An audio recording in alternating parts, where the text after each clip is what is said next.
Well, hello. Happy Sunday, everybody. Hope y'all are doing really well. Let me turn down the music on my headphones.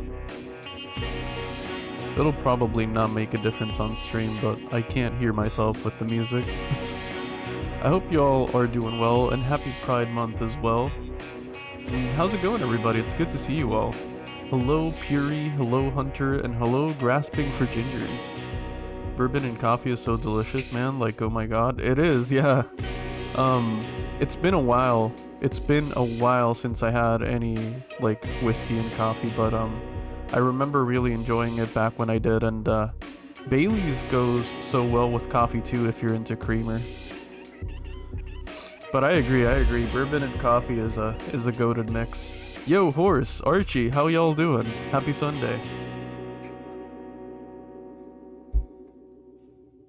It is meow time. Yeah, it's always meow time here. You can meow as much as you want. I don't think I have any time limits on that redeem, right? Yeah, you can meow as much as you like. I'm brewing my coffee. Hell yeah, I hope it's a good one. Hell yeah. Happy Sunday to you too, Archie.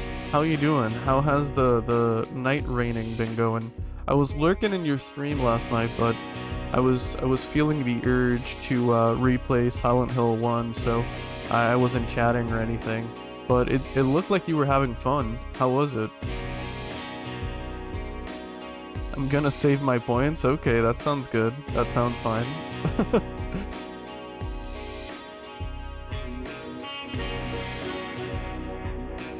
And yeah, cheers to anyone having coffee alongside me. I'm having my second cup of coffee.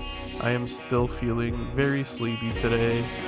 I think it comes through my voice how sleepy I am, but I honestly don't care. Y'all are chill with it, so it's fine. Yesterday was a blast. Game got me hooked. Yeah, I can't wait to play it myself. I'm gonna have to wait a while till I do, but it looks like so much fun. It looks like you were having a blast, and yeah, it just seems so fun. It seems like you can approach each game so differently depending on the character you pick and your playstyle. It looks like a blast, honestly.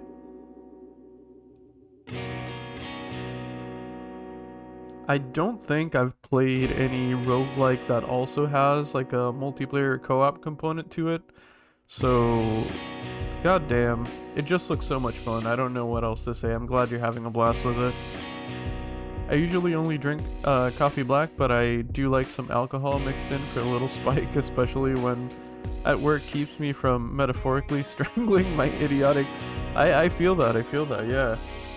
Take care of yourself however you can. Plus, it doesn't hurt to add a little spice to your coffee, you know? I'm not against it. And I do agree, bourbon and whiskey in general just mixes kind of well with it.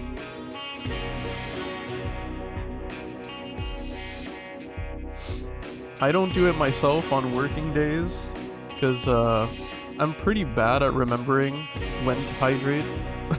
So coffee in itself is kind of dehydrating on its own. If I were to mix it with alcohol, I feel like I would get just effed up really easily. But I do love the flavor.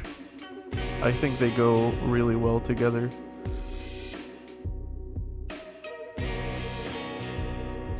Let me start booting up the game. Today I'm gonna be... excuse me. I'm gonna be continuing Planescape. The game I've been trying to finish these past few Sundays. But, yeah, let's see if we make any progress today. Last stream, I didn't make a whole lot of progress, but I do feel like we were going places. I did felt like stuff was happening. We'll see, I guess. Anyone who drinks iced coffee or coffee that's 100% creamer sugar, that's not coffee. Blasphemy. I don't know, I like all kinds of coffee. And in the summer, I'm a fan of iced coffee. It's not my go-to. I usually drink black coffee because it's what I need. But I don't know. I feel I like all coffees. I don't not too picky. Black coffee does hit different though. Have you ever had an espresso martini? I have not, no. I'm gone. I've never had a martini at all. Should I? Do you recommend it? I've had mixed feedback when it comes to martinis. I feel like people either hate them or love them, and there's not like a casual martini enjoyer out there. I should definitely try it. I will then. I'll have it on my list of things to order. Yeah, I've never had that. I've never had a martini either.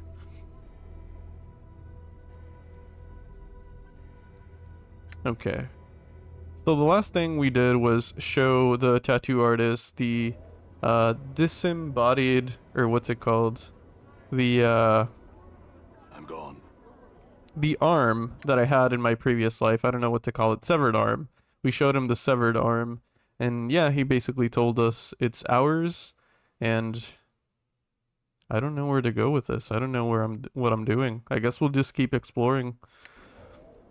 My sister offered me iced coffee once. I tried it and nearly puked, because it didn't even taste the coffee. Oh yeah. I mean, yeah, absolutely. I used to be a big fan of French vanilla creamer in coffee. I still am, but I rarely have it for that very reason. Just because I can't really taste the coffee over it. It's basically sugar and creamer. But you know, if you're in the mood for sugar and creamer, that's where you find it. But I agree, yeah, I mean it's hard to taste the coffee through all that. Also, before I keep going, I wanted to take a moment to shout out Hunter Bluey, who is in chat. Yeah, if you haven't already, Hunter is a really fun streamer. I'm in his streams basically all week because he always streams while I'm working, and it's always a fun time. So check him out. He's a lot of fun. You'd be missing out if you haven't. Much to be learned from all parts of society. Hunter Bluey. Yeah. Check out Hunter Bluey. You won't regret it. Very fun streams.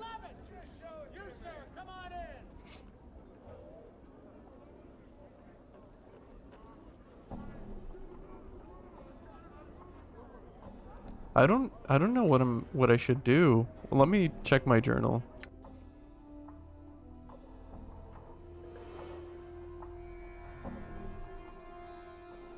Cause the last thing I was trying to do was find the evil hag Ravel Puzzle Well, but the only lead that I have towards where she might be is something I cannot follow with the knowledge I have. Lothar suggested the next stage in my journey might be to journey to the Civic Fest Hall. I was there before, I've been there a ton of times. Where someone may be able to tell me more of the hag Ravel Puzzlewell, whom Lothar believes stole my mortality from me. See, and whenever I am at the Civic Fest Hall, I've spoken to almost everybody I feel like at this point, and no one, absolutely no one wants to talk about her. So...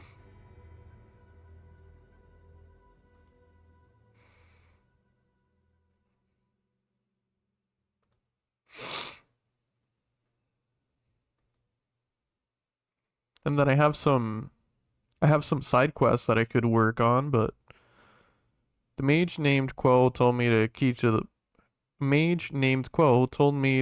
the portal which would lead to Ravel's maze was oddly enough a piece of Ravel. And that's another thing that, like, it's a lead, but I don't know what to do with that information.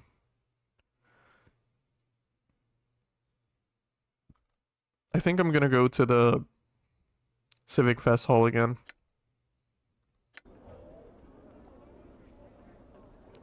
I eep for the moment. That's okay. That's okay, Puri. Feel free to eep. Feel free to eep. I do not mind at all and always appreciate y'all hanging out here. I've yet to get Night Rain because the lack of PvP drastically turning me away, but I'm probably gonna buy it, play it, refund it because my sister and her fiance won't shut up about it. Understandable. I'm gone.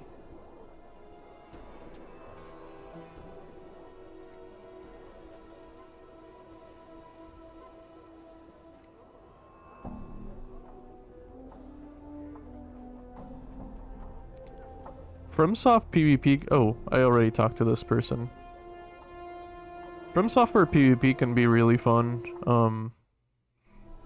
I used to be a really big PvP FromSoft enjoyer, especially when it came to like DS2 and DS3. I'm gone.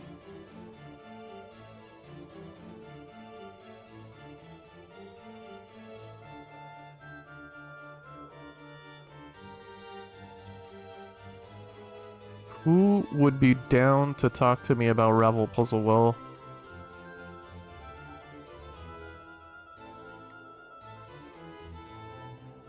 Because I've spoken to literally everybody.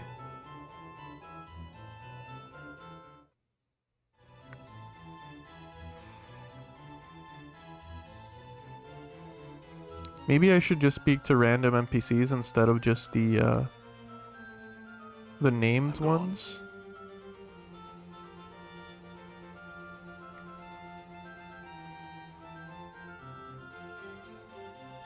This person turns as you interrupt them, nodding a polite greeting. Apologies, good sir, but I was just in the middle of something. If you don't mind, farewell. Okay. What's up? We can keep going, I suppose. Done. I think I'm gonna try wandering around and speaking to people for like an hour maybe. And I usually don't do this, but I think if I don't find out anything, I'm going to look for a guide just to see how to progress this, because I've been kind of stuck for a couple streams now.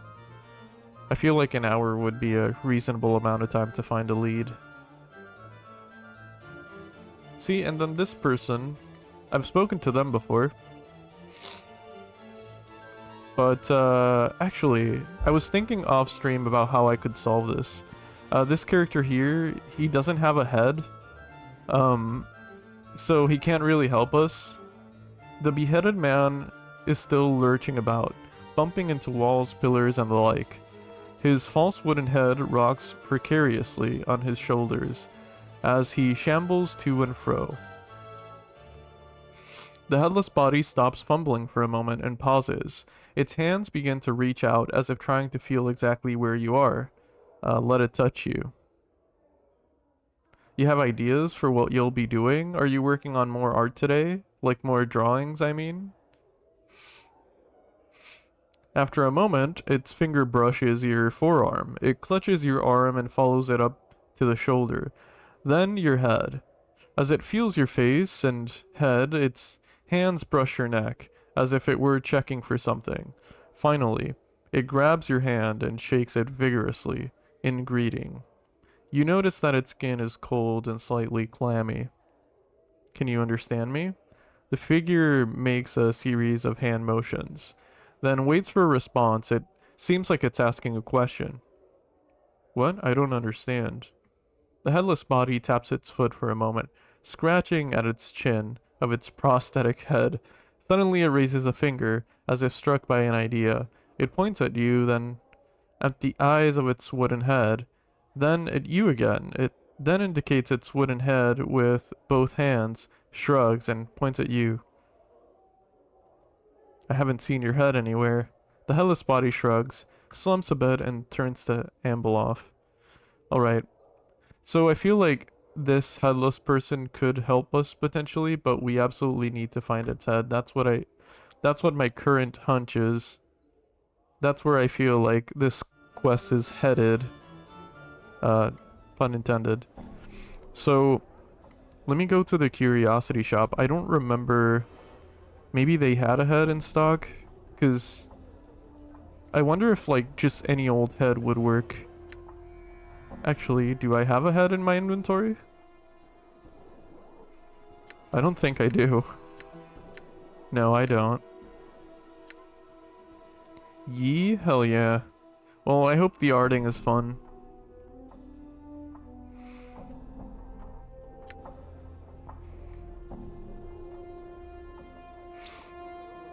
And it's June, so true.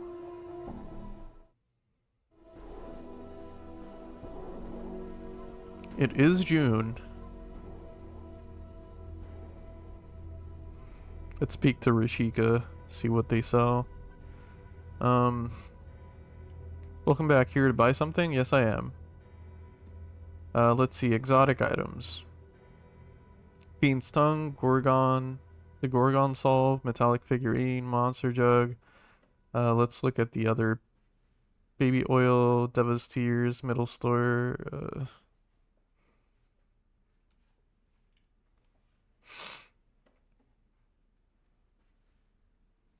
Yeah, they're not selling any heads. At least none that I could find. So...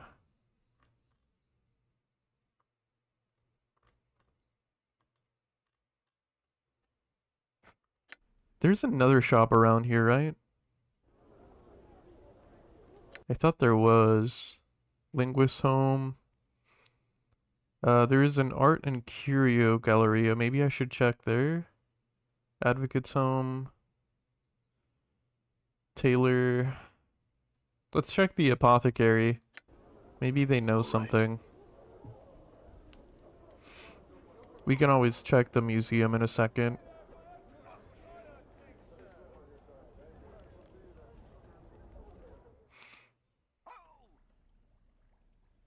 Oh, I've been here, I think. I think I've been here, yeah. You see Pestle Kiln. He or they is as eerie to look upon as ever, as his flesh constantly changes and crawls across his face and body. I welcome ye back, sir. Let's see. I had some questions. Half of his mouth curls downward into a frown. He shakes his head. Work in the stockroom all day I do. He shudders violently. Suddenly, a third eye pops open over the bridge of his nose. The left one shifts sideways as the new one takes its place. I speak only of the store, sir. That said, the skin of his face seems to eat the new eye, and the left one returns to its old location. Are you alright? I am. His throat convulses for a moment, then relaxes. A large green flowing pustule suddenly bursts from the side of his neck. Something ye needed then, sir. His throat clenches again, and a wave of quivering flesh swallows the blistering green pustule back beneath the skin. He coughs violently for a moment, then seems to relax. May I ask what happened to you? The left eye rolls upwards in exasperation.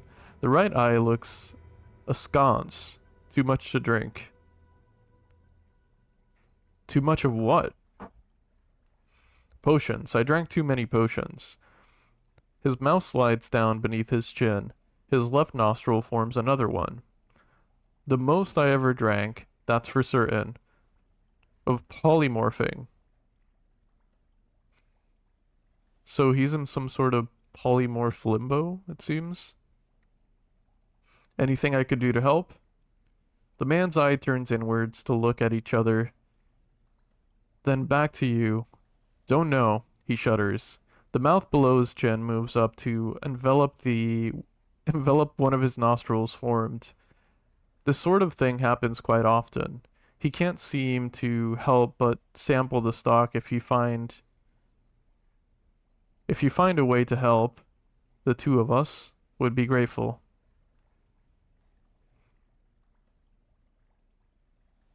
So I need to... wait. I need to find a potion that returns him to normal? Is that it? Because I have an elixir here. The vial of elixir of horrific separation was compounded by a scholar who'd found she possessed a darker half, a side of her which took control at times, and bade her to do awful things. This potion was to have split the darker half away from her, creating two separate beings, mercy killers. However, found and executed her for the string of depraved murders before she could use it. unless the imbiber is actually more than one being existing within a single body, possessed by a fiend. For instance, the elixir will have no effect. Okay, so what if we... I mean, if I could give this potion to him, it would be an option, right? Oh, cool. I've got the elixir of horrific separation. Do you think that'll help you? Both his eyes suddenly snap to a small bottle in your hand. He nods, smacking his lips. Here you are then. Uh-oh. I wonder if we're about to help him or make him worse. Because his problem is over drinking too many potions. So we're solving his problem by giving him another potion, basically. Pestle Kiln takes the bottle in both of his hands and places it beneath the counter.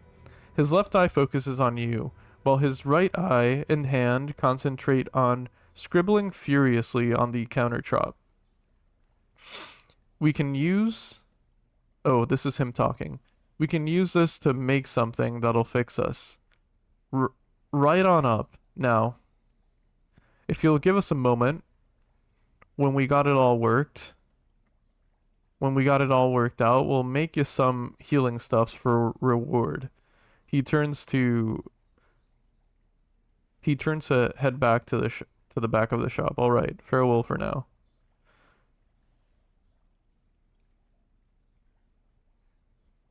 Okay, is he done? This man closely resembles Pestle Kiln, though without the crawling skin and constant subtle mutations. Greetings again, sir, and well met. And what is it I, Pestle, can do for you?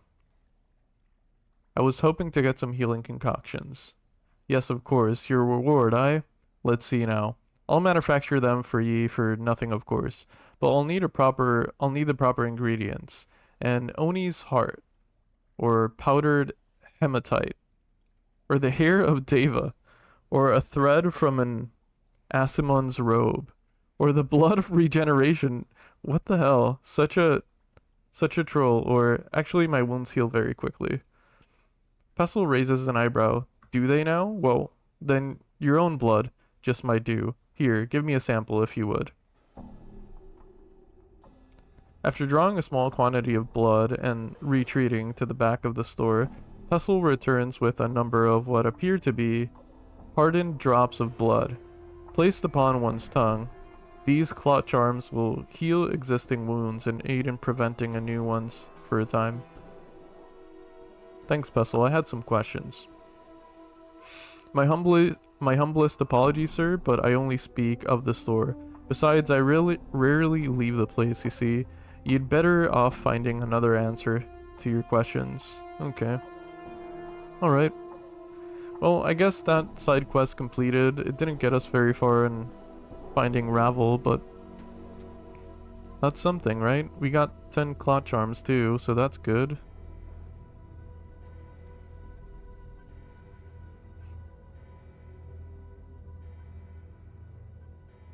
Alright.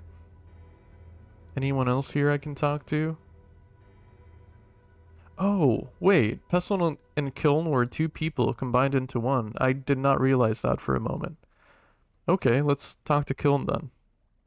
Your coffee is alright? But out of 1 out of 10 coffee, what number is it? What numerical value would you say your coffee is today? I'm glad it's at least alright. Judging by your emote, it doesn't fill me with much confidence, but at least it's alright. What kind of coffee did you make? Perhaps a 5 or a 6? Hell yeah, that's something. My usual oat milk latte? I see. Well, a 5 or a 6 is a good one in my opinion. As long as it's not a 3. You can always make another too. There is no law against multiple coffees. This was the second attempt. My first brew attempted was foiled due to mechanical difficulties. Oh, I see.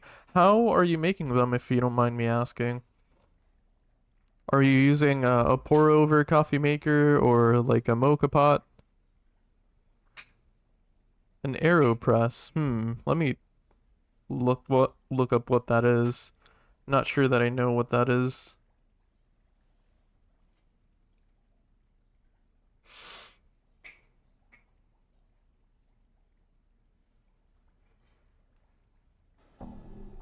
Oh, I see. Okay. Yeah, that looks like a good coffee maker. Looks like it makes a strong coffee. It's kind of like a French press. Yeah, it really is. That's cool. Yeah, I'm a fan of French press coffee.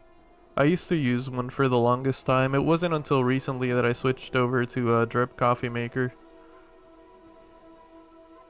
Hell yeah, I need to buy one of these. I need to give one of these a shot. It definitely looks like a French press.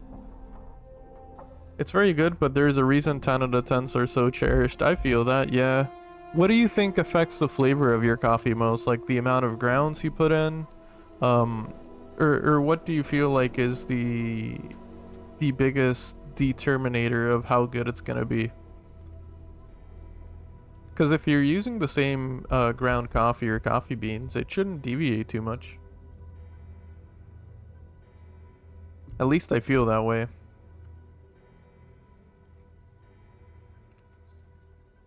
This man's face closely resembles pestle kilns, though without the crawling skin and constant subtle mutations. Greetings again. The name's Kiln. Need you something? I had some questions. I work in the stock room all day, I do. I'm no good to ask your questions of. Could I buy something then? Okay. So, quest completed, but they don't say anything else. All right.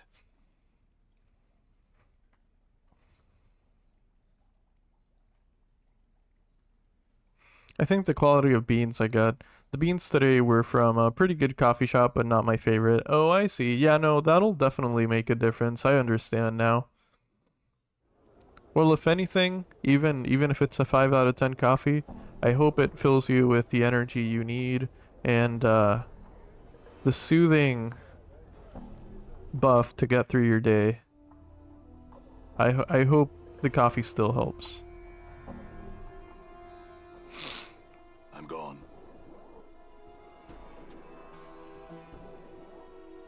Alright, I was here before, but I didn't indulge in the artworks too much, so maybe this is a lead as to something I'm missing? Let's speak to Ivana, the museum host. Ivana smiles and motions you towards her. Greetings again. Do you have questions regarding one of the pieces? No, but I do have other questions. What do you know of Ravel Puzzlewell?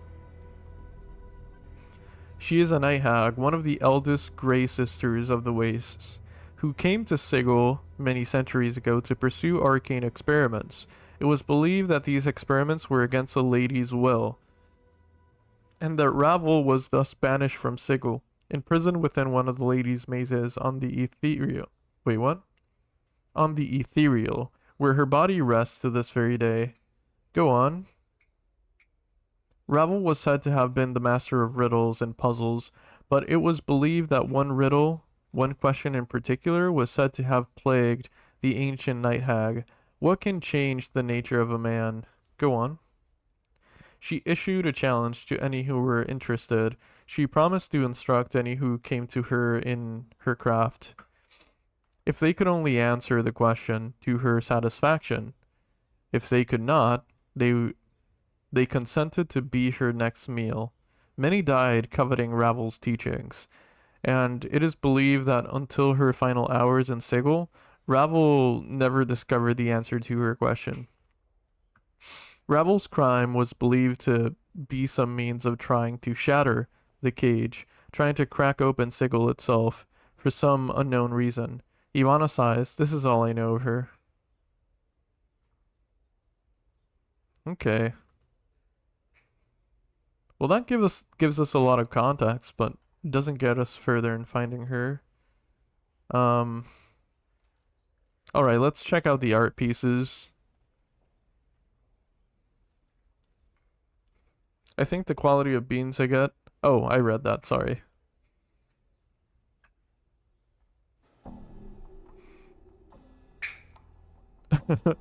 Hey, Big Hat Token High Lord Bolnir, how you doing?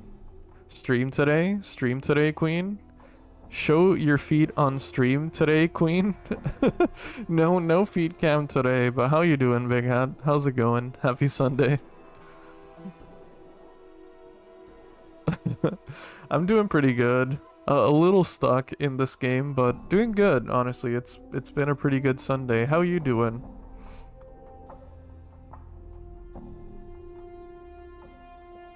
Also, happy Pride Month as well. I am in my Blighttown era right now, but I'm trucking through. Ooh, I feel that. I absolutely feel that. I hope it gets better. I hope you get through Blighttown. I hope you get through Quelaag. I hope you brought enough what's it called? Blooming purple. No. Is it purple moss clump? Yeah, it is. I hope you brought enough blooming purple moss clump with you. It's always a good thing to carry around. And if you're in need of purple moss clump, you can absolutely find them in the dark root garden. I was unprepared, but I've been fat rolling through the attacks. I feel that sometimes you have to. Sometimes you have to heavy roll through it. You know, you'll get there eventually. Sometimes you just have to. There's also a pyromancer set around the corner that if you wear that pyromancer set, it raises your poison resistance quite a bit. It won't like help with the physical attacks, but it will help with the poison quite a bit.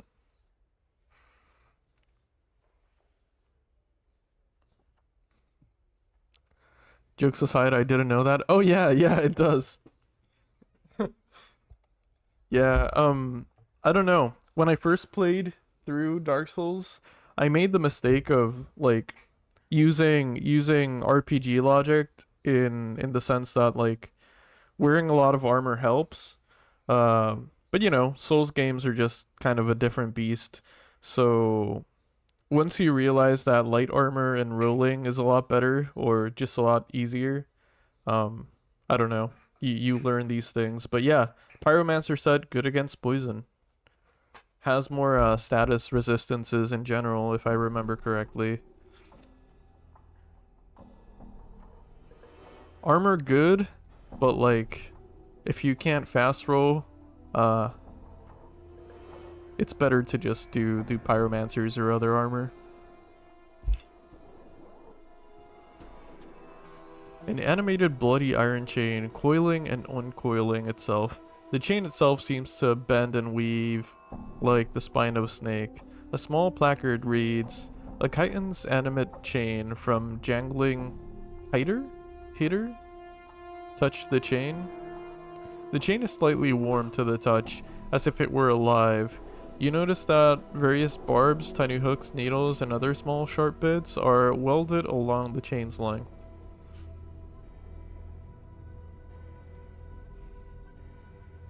This painting, an abstract work of greens and purples, writhes and ripples as it's watched. Closer examination reveals the actual painted image is changing rather than the canvas itself. A placard states, "Moments glance from the walls of Mox." I don't know how to read that. Mokma. Touch the painting. You place your hand upon the painting, as you had suspected. It is not the canvas is physically moving, but the painted image itself is changing. You know, this is the only museum I've ever been to that lets you touch the paintings. As I understand it, this is a big no-no at museums. You can't like touch the art. You can't really take pictures of it either. This painting shows what looks to be an infinitely long stream of bilious green gas stretching off into the darkness. The horizon of a blasted rocky plain can be seen in the lower right-hand corner of the painting. One is given the impression that the head of the green cloud is rearing to strike down upon it. A placard reads, "Hazazoth at the consumption of Gar." Okay.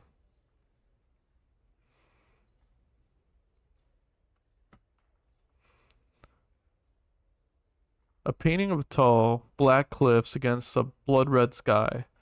There looks to be figures hiding amongst the crags and cliffs, but whenever you squint at the painting to try and make them out, the images fade into nothing.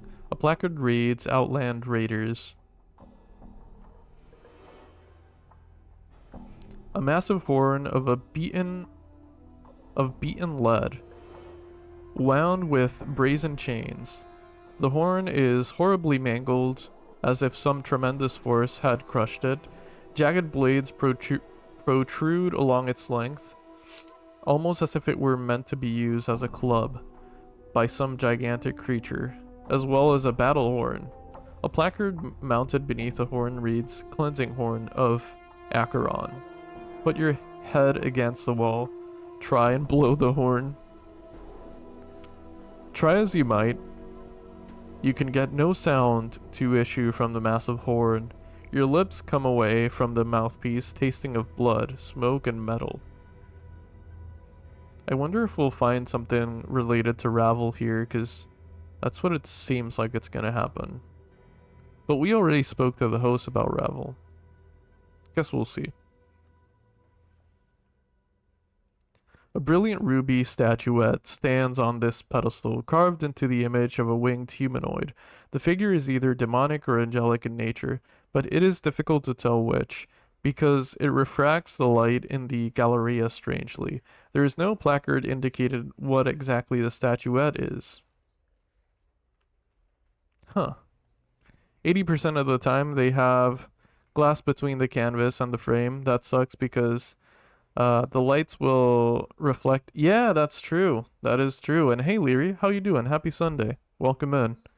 That is true. Yeah. I haven't been to a museum in a while, actually. I should. I absolutely should. I kind of miss it. Even so, even like the fact that most art is obviously, well, not interactable and stuff. It's kind of nice just seeing art in person, right? I feel like it's just really relaxing, really cool too. Man, I hate when you forget you have bananas for 5 minutes and you go to eat one and it's already become hollowed. Yeah, bananas can go bad pretty quickly. That's true. Do they go bad like how long do bananas last for you? Because I feel like that might be something that is very climate dependent, right? Where I live, it's like summer year round basically. So bananas tend to last at least a week. At least a week outside. Out of the fridge, I mean. Because in the fridge, they go bad a lot quicker, right? I never refrigerate my bananas. The surface of this painting, a wild collage of vivid colors, ripples constantly, as if it were the surface of a pond during a light rain. A placard reads, Wave Motion Study Number 7. Touch the painting. You place your palm against the canvas so you cannot feel the ripples themselves, though a cool tingling sensation passes through your hand at the first contact. I never put them in the fridge. Yeah, I don't think you're supposed to. I had these guys for about 3 days, and they were barely spotty and good yellow when I got them. Interesting. Yeah, 3 days is a short amount of time for... it wouldn't kill you to say a few words to me, fiendling. Or hug me. Or kiss me. Okay. Okay, Mort. Take it easy. Take it easy. But yeah, 3 days is a really short lifespan, I feel like. Maybe it's gotten a little bit colder over there.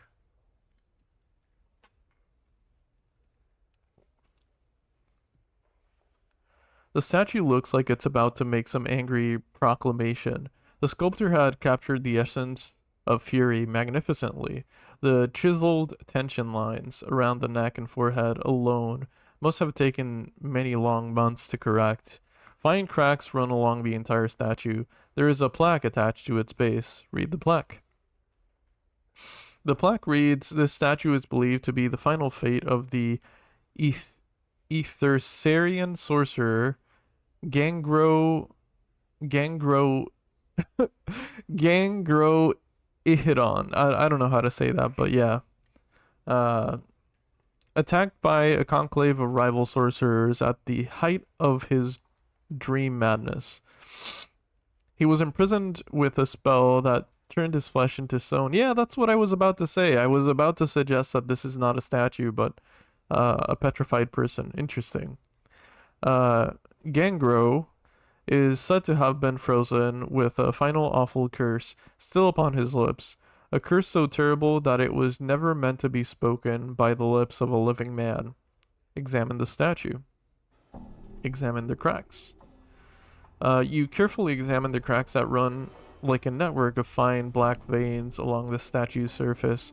At one point near its inner arm is a section where an entire splinter of stone looks ready to come off. Oh shit, are we about to break the statue? We could. A little icy, yeah, that could definitely affect the, how fast the bananas go bad or ripen. I think temperature has a lot to do with it. Hey, where are you off to? Hey, Rye, thank you for the lurk. I appreciate it. Hope you're having a happy Sunday.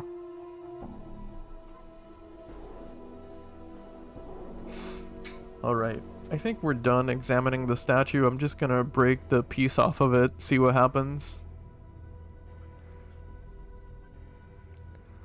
Training agility? Hell yeah, I hope it's going well. I hope you get those levels quickly and doesn't take too much time.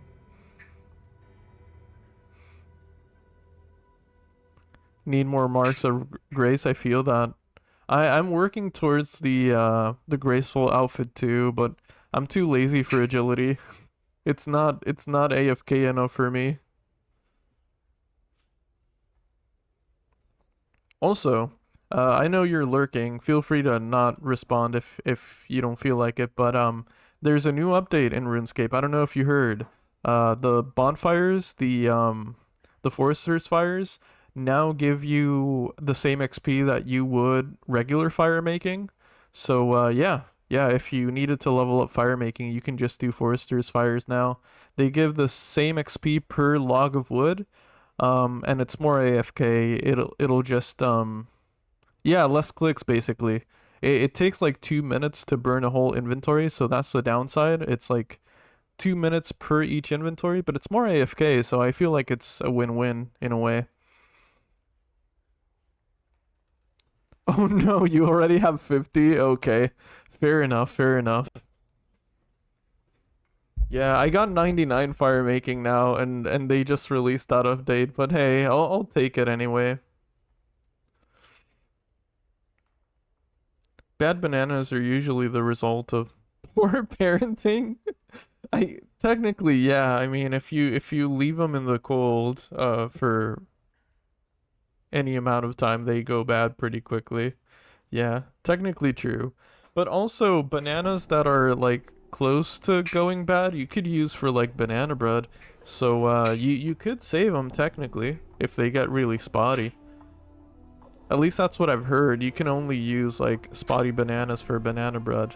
I'm no expert though. I haven't made the bread on my own, but that's what I've heard. That is the rumor. The rumor of banana.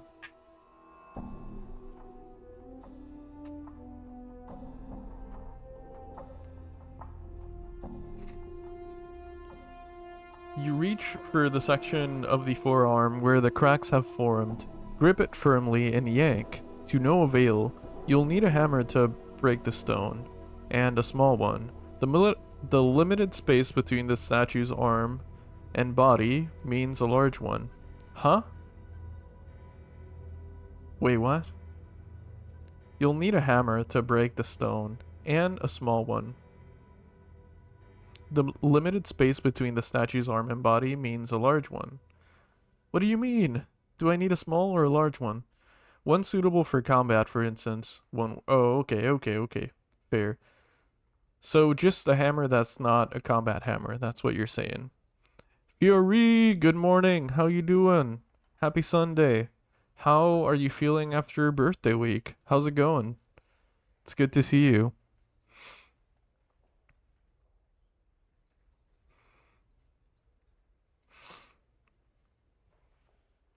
Hell yeah, good morning.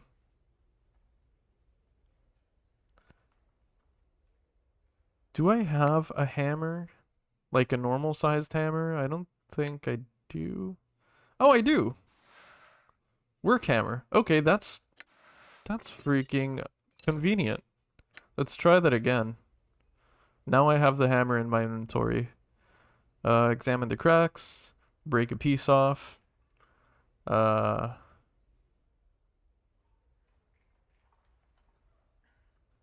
Okay, so maybe I need to... So I have the hammer in my inventory. Maybe I have to hit use. Oh, be right back. I'll be right back quickly. I need to open the gate of my house. I'll be right back in a minute.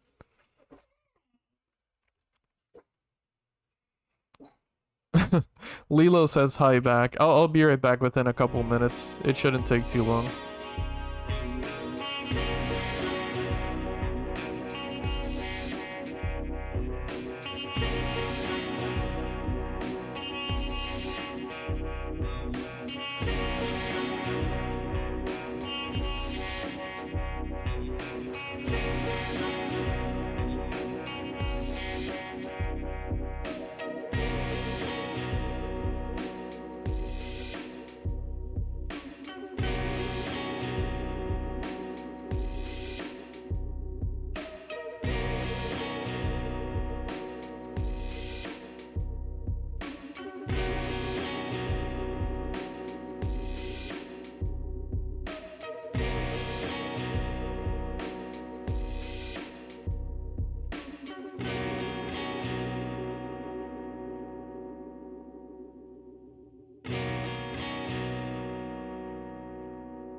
Okay, I'm back. Sorry for the wait, y'all. Hey, Suncrown, welcome in. How you doing? Happy Sunday. And if I hadn't said it, good morning, everybody. Hope y'all are doing well. It's really good to see you all.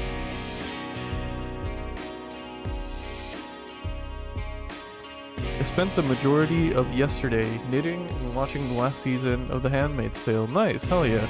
That sounds relaxing.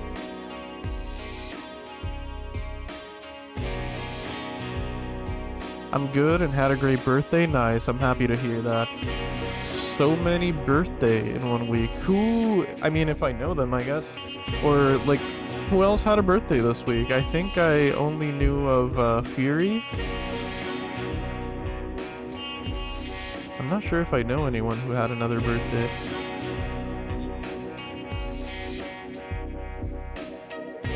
Gotta pick up my laundry? Hell yeah. I hope you have a good time doing the laundry. I hope it's not too bad. Glad I do not have to do laundry, but I would be mostly annoyed by needing gloves. I gotta do laundry tomorrow. Boyfriend does the laundry, I do the dishes. Oh, we do the opposite here. I do the dishes. My girlfriend does the laundry. Mostly. Most of the time. We switch from time to time, but... I'm baking alive. There's 27 degrees in the room. Oh no, I'm so sorry, son. I hope you're able to stay cool somehow. I know this doesn't help too much, but make sure you're drinking enough water. It doesn't help much with the temperature, of course, but it's good to stay hydrated. You don't want to get dehydrated and get a migraine because of it. I'm speaking out of personal experience, of course. Stay hydrated if you can. Sorry you're going through that. May is a big birthday month. Happy birthday, Puri! Oh my god, I must have forgotten. Happy birthday, I hope you had a good one. I'm so sorry.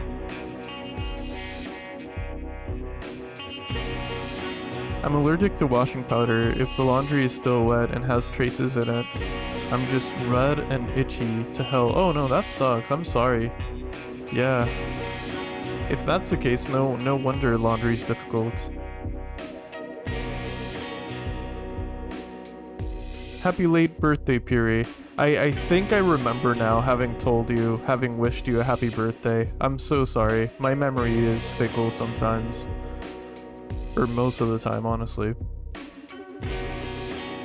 I tried to hang up wet laundry and my arms were red, fingers to shoulders. Oh, that sucks. I'm so sorry, son. Yeah, wearing gloves is probably the way to go. I'm curious though, is there any like detergent that doesn't do that to you? Cause I also use like a powder detergent. Oh wait, I haven't turned off the music. Give me a second. I also use a powdery detergent, so I assume the one I used would do the same to you. But like, does liquid detergent or pods make any difference?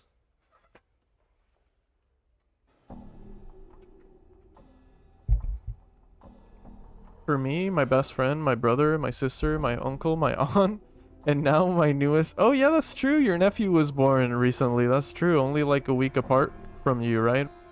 That's awesome. That's true. That's true. That's amazing. That is a lot of people to be born in May.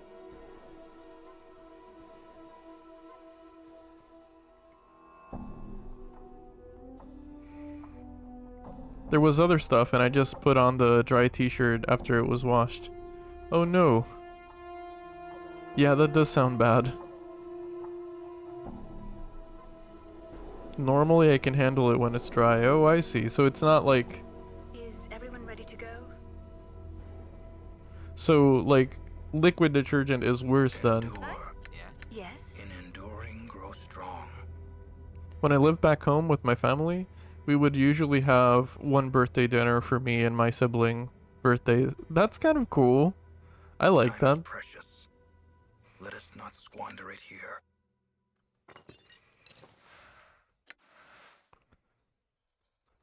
Maybe I have to wield it?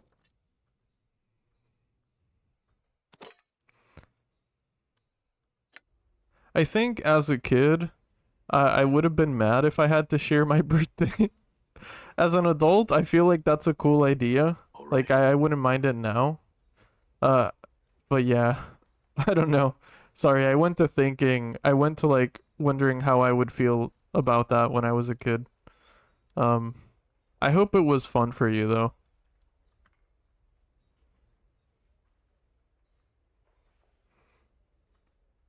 Let's see what happens if I break the statue. We don't know yet what exactly it is. It happens with dish soap as well. Even one for people that are allergic to it. I see. Dish soap really messes up my hands. I don't have gloves. I always forget to buy them. But like for some reason my index finger and my thumb on my right hand are like messed up to hell. They're very dry all the time, and it's because of dish soap. For some reason the rest of my hands are fine though. It's just my index finger and my right thumb. But yeah, dish soap does do that to me though. That's strange. I think I know why. I used to have a leash that was the I had a leash for Rex that the part where you hold it, well with your hand of course, was kind of like a rope, and I think that messed up like my hand a little bit. Ever since then, that part of my hand is more sensitive. But like it's weird because it looks like it's recovered, but whenever I do the dishes, like my fingers, those two fingers specifically get affected. I think that's why it happens though. I don't know for sure though.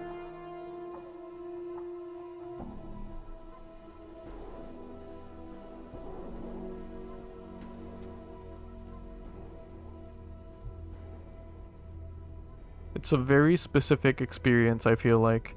Having having a leash that like ruins your hand.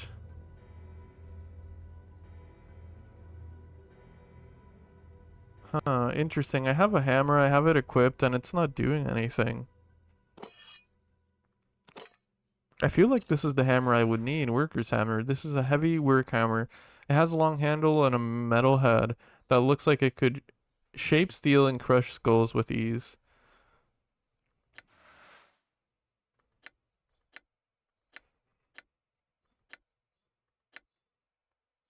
I also have an iron pry bar, but I don't think this would do the thing.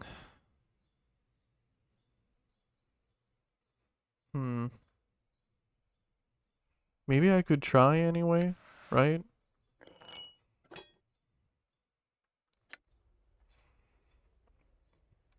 Finnegan always cuddles for like 2 minutes or less before he leaves. Oh.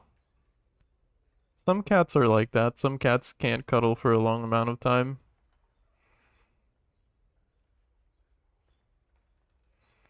You'll need a hammer to break the stone and a small one. The limited space between the statue's arm and body means a large one. One suitable for combat, for instance. Won't work. Oh, I see. So the hammer I have is suitable for combat. That's why it won't work. So, let's... Where would I find a normal hammer? Because this one's called Worker's Hammer, right? Work hammer. Anyway, let's look for another hammer then. I'm curious to see what that does now. I will never get used to the AC going down. Going down in earlier D&D instead of up. AC, I forgot what that was. Armor class. Oh, I see.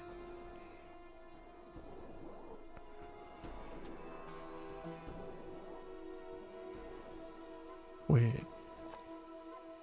Never mind. All right. So, why does it go down in earlier D&D? I guess is my question.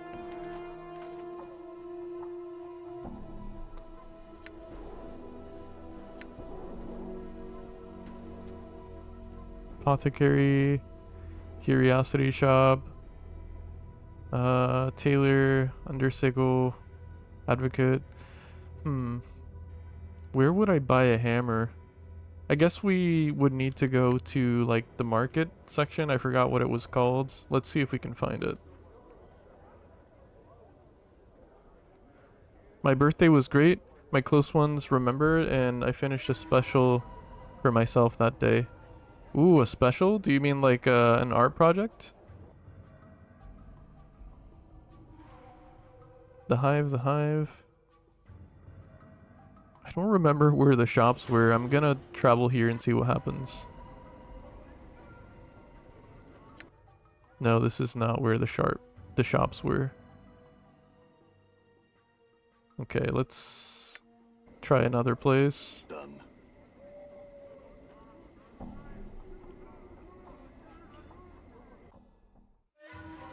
A small comic? Hell yeah.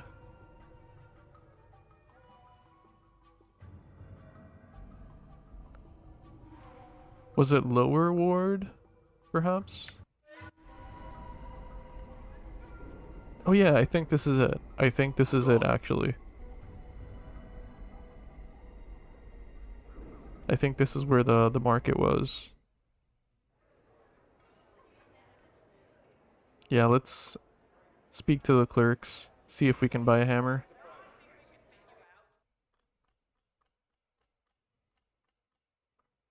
No hammer. Done.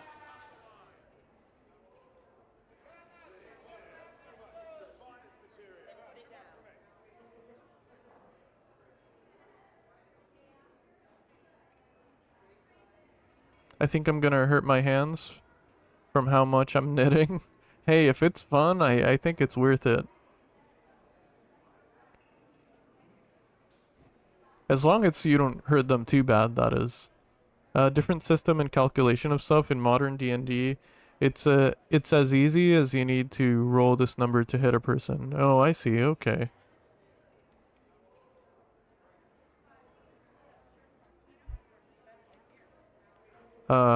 This worker doesn't like me, it seems. His frown turns into a scowl. I know you. You're the Berg that's been running around asking all the questions. He stares at you, daring you to deny it. Yes, and I have some questions for you as well. He gives you a self-satisfied nod. Yeah, well, I don't have time for answers for you. I suggest you leave before I call the guard, and don't be bothering my men, you hear? Okay, I'm gonna say, so call the guard, I can handle them. Because I'm just asking questions, I'm not doing anything wrong. Even if it is annoying. He nods. As you wish, you barmy Burke. Guards, I've got a situation over here. Leave before they arrive. Let's see if they can sell us anything, though. There's a mall. That's not what I need. High quality sledgehammer. That's a combat hammer, though. Hammer of quality. Yeah, all of these are weapons.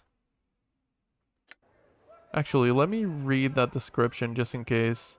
I think they're weapons. There's like no way this is not a weapon.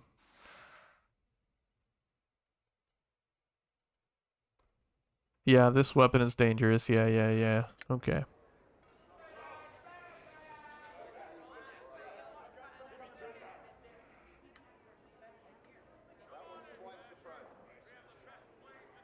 He only sells spells.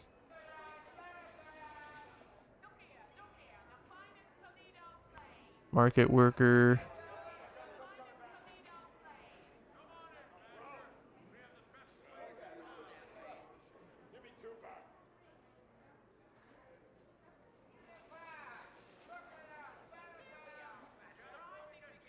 No one here, absolutely no one can sell me a regular old hammer.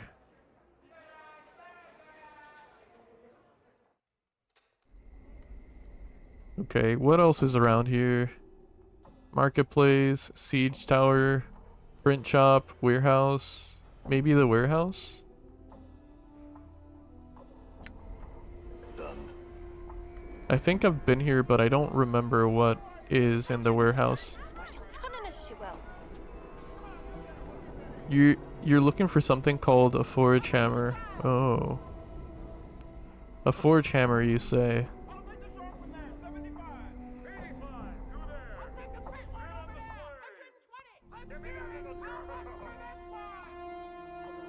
Vault of the Ninth World?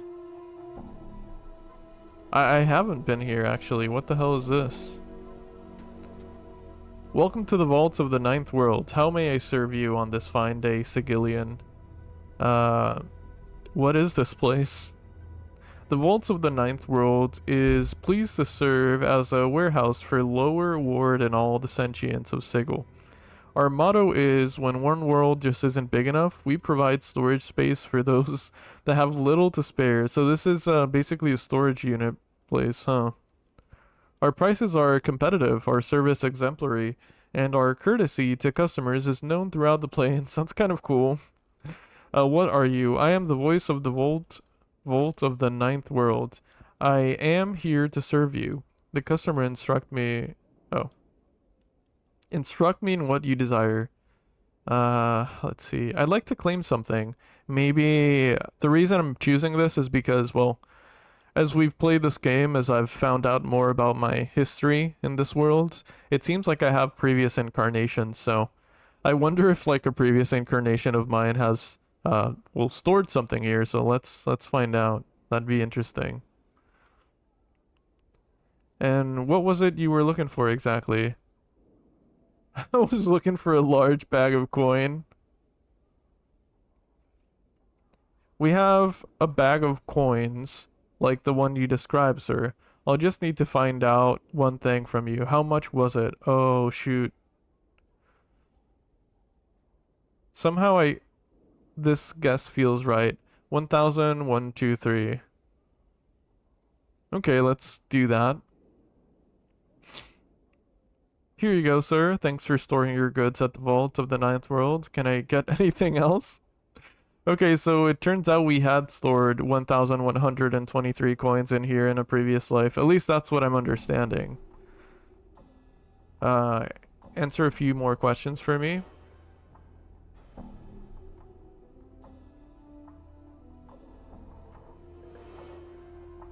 Can I claim something else?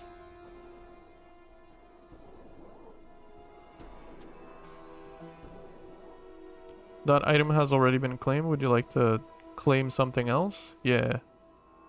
Okay, I don't know what else to claim. That's fine.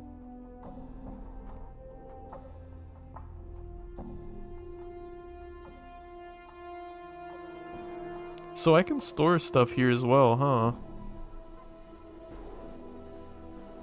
I'm sorry, we seem to be full at the moment. Can I do anything else for you? I thought this was supposed to be a huge storehouse. Well, yes, the head sounds a little embarrassed. Only we ran out of space and there's something a little fishy going on around here, and I don't know what. The gist of the matter is this: we don't really accept items for storage anymore. Oh, then, I have a few questions. Is this place really as big as the world? No, it's just a marketing exaggeration. There is a lot of space here, but not that much. Okay. Alright. Farewell, I guess.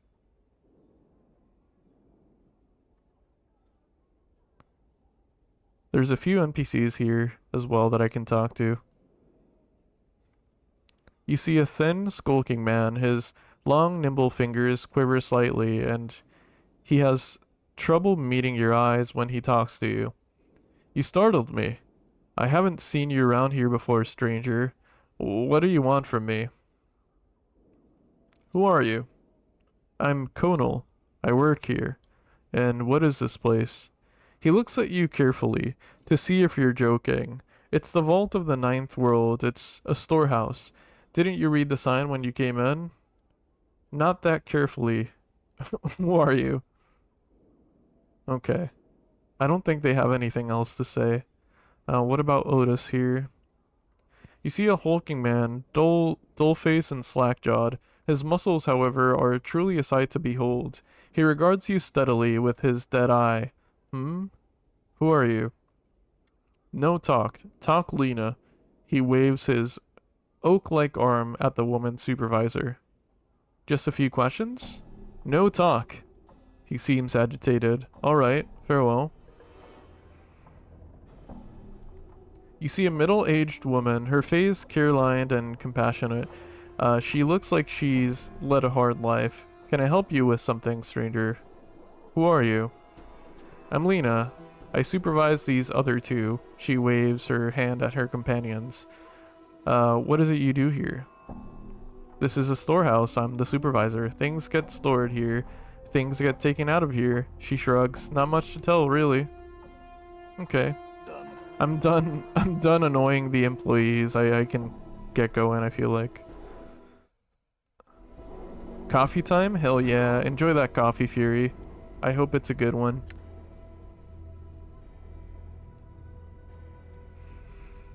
I'm looking for a forge hammer then, huh?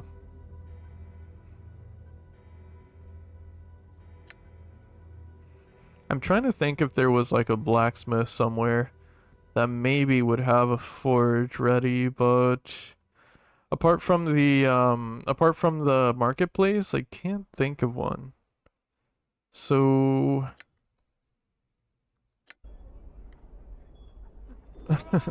true, it is the skeleton coffee time, but now is coffee the drink time for Fury.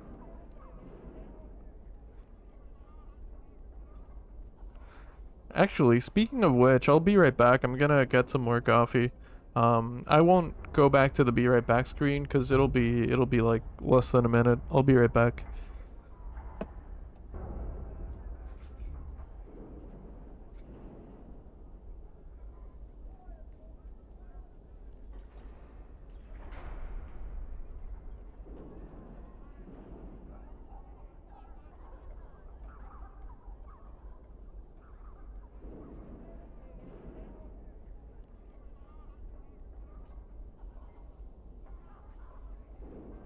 Alright, I'm back.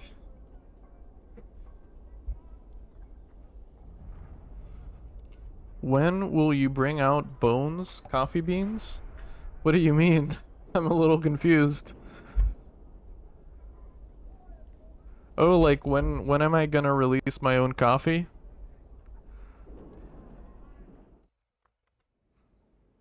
Wrecked house. Oh, I've been here before, but I don't remember what I did here. Oh, yeah, this is the house of that one wizard. Yeah, I remember now. Yeah, your own skeleton brand. That would be sick, honestly. It sounds like a dream to have my own coffee brand. Done. I honestly don't know, but that would be cool. I wouldn't be opposed to it. How do you take your coffee? I normally just make black coffee. Today I'm having black coffee too. But I like all coffees. I'm not really that picky. I like espresso. I like oat milk lattes. I like lattes in general. I mostly make black coffee. How about you? What kind of coffee you having? Probably no one ever brewed beans on a bonfire. I think yeah, no, it's technically been done a lot. When you go camping and make coffee at a campfire, it is technically that, right? I feel like that's valid. I pretty much only have coffee with sweet vanilla cream at home. When I go out, it's vanilla latte, always iced. Hell yeah. I used to be a really big fan of French vanilla. And I said it, I think I said it last Sunday, but I do gotta start making iced coffee. The weather is really asking for it right now. It's too hot. It's too hot for normal coffee right now. There's a particular type of coffee pot made for brewing on fire. Yeah, yeah, it looks sick. I know the ones you're talking about. I mean, a real bone fire. The ones which with actual bones in it. I mean, if you go back far enough, uh, prehistoric creatures die, right? Um, their bones decompose in the soil, right? And then trees grow out of said soil, right? So when you make a campfire out of trees, there's got to be like some sort of like ancient bone component to it, right? I feel like that's how it works, right? I'm not an archaeologist, but there's got to be something there. Maybe some bone carbon particles. I don't know. I'm honestly making it up.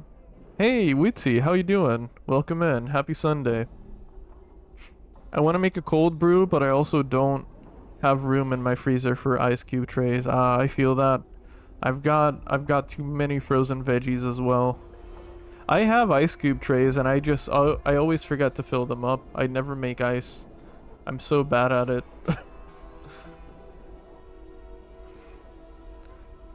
You see a feral-looking young man in shoddy clothes. His eyes dart about as he scans his surroundings. He notices your approach and begins eyeing you warily. Greetings.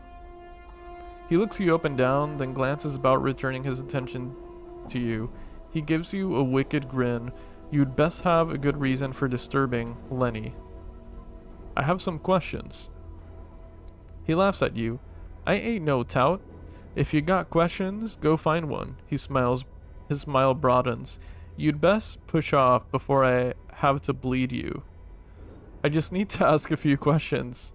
I'm always just annoying people in this game. Just buy a bag of ice? Yeah, that's a good solution too. I wanted ice cube makers with animal forms. My boyfriend found it too childish. You should buy it anyway. Buy it anyway, put it in the fridge. I mean in the freezer. I'm sure he'll appreciate it once you have it.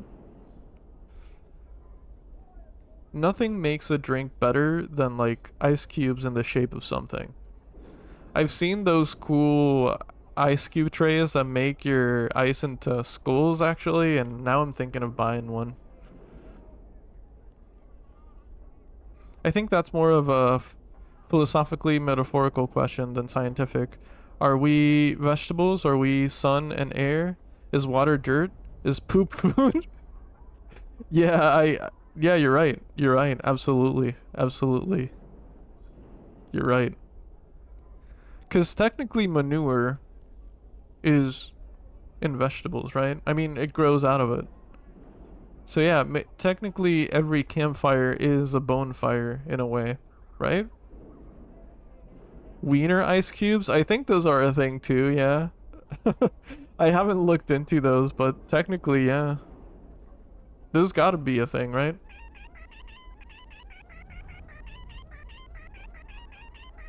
I don't know why we shouldn't have animal ice cubes and pancakes shaped because we grown-ups.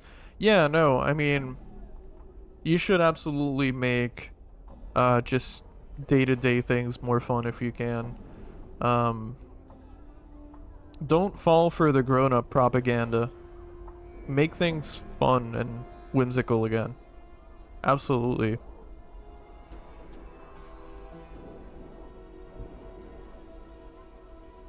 Having things be boring because you are above a certain age is absolute propaganda.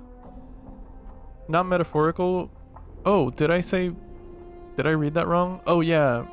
Mereological. Sorry, yeah, I did read that wrong. Is the study of relationship between parts and wholes. Yeah. Okay, yeah. I feel like that's kind of fitting for the game I'm playing too, right? Because it's not technically the same, but the question has been brought up before about like, if I committed crimes in a past life and I don't remember them, and it technically wasn't me because it was another version of me, did I commit those crimes? It feels like it's related in a way. Yeah, but I did read that wrong. Mereological. Yes.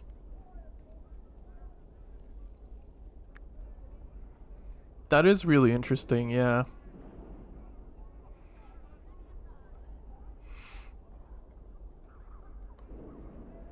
Okay, so this person's not going to answer my questions. There seems to be... I can't determine what the odd devices for? What's this? Ooh, there's money and bandages. Don't mind if I do.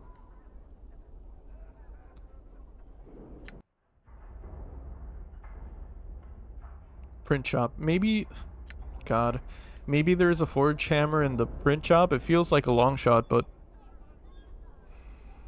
Dude, I was so pissed off yesterday. I was getting my wife stuffed animal, and as I was walking down the aisle, this old man on the other side kept my pace. And it was... Come on, we got a special on slaves. Sorry, give me a second. They're right over here. Step right up. And it was gonna make me pissed. I was about to cross because I saw a $1 red, black, and purple dragon, but he kept getting in my goddamn way. I'm sorry, Big Hat, I feel that. That does sound kind of annoying. They're right over here. Step right up.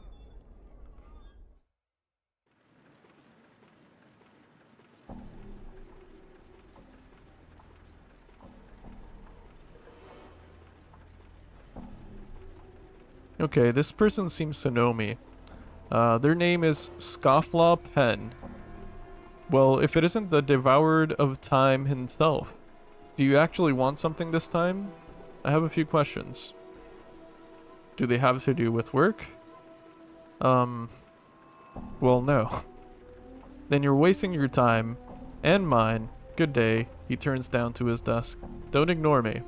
He waves his hand, and you find yourself outside his shop. What the... Okay, let's try that again. We could also ask that in real life. If a guy murders a person and through an accident loses his entire memory, can you put him away? If he doesn't even know what he did? I think that's been done, yeah. Isn't that, I mean, apologies if my terminology is incorrect, but isn't that like just basically an insanity plea? Because I think that's been done.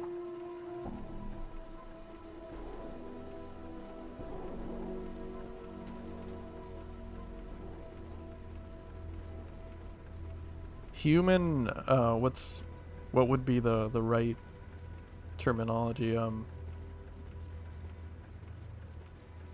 Human consciousness is very complex, and yeah, psychosis is real. But yeah, I don't know. That's a very complex question.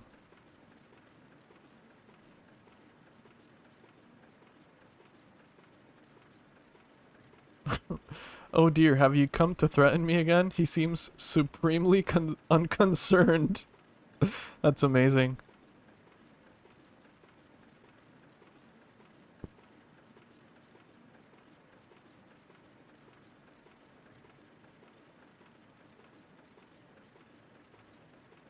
I'm not talking about the people that fake it. Oh, absolutely. I mean, yeah, absolutely. Different mental states are real. Psychosis and similar states of consciousness can be very scary. Absolutely. That is why trials and like mental health assessments are really important. Absolutely, I'm with you. And absolutely, there are definitely people who try and fake it. I think that's why it's so important to have like the proper procedures and everything.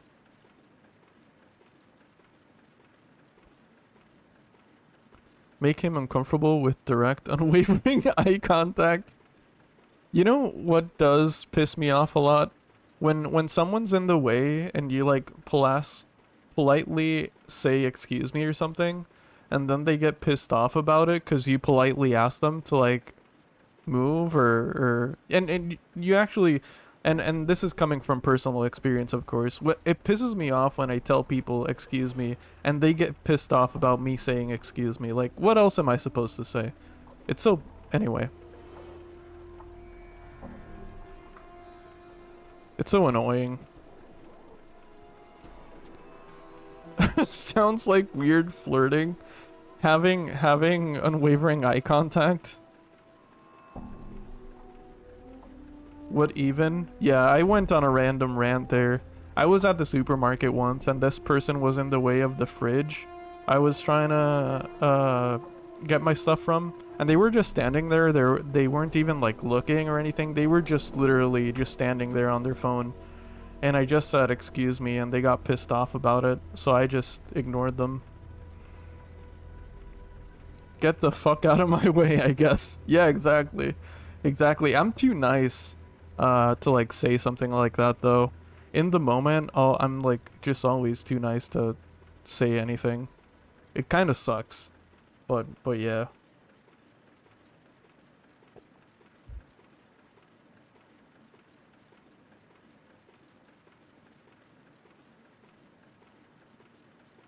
Have you come to threaten me again? He seems supremely unconcerned.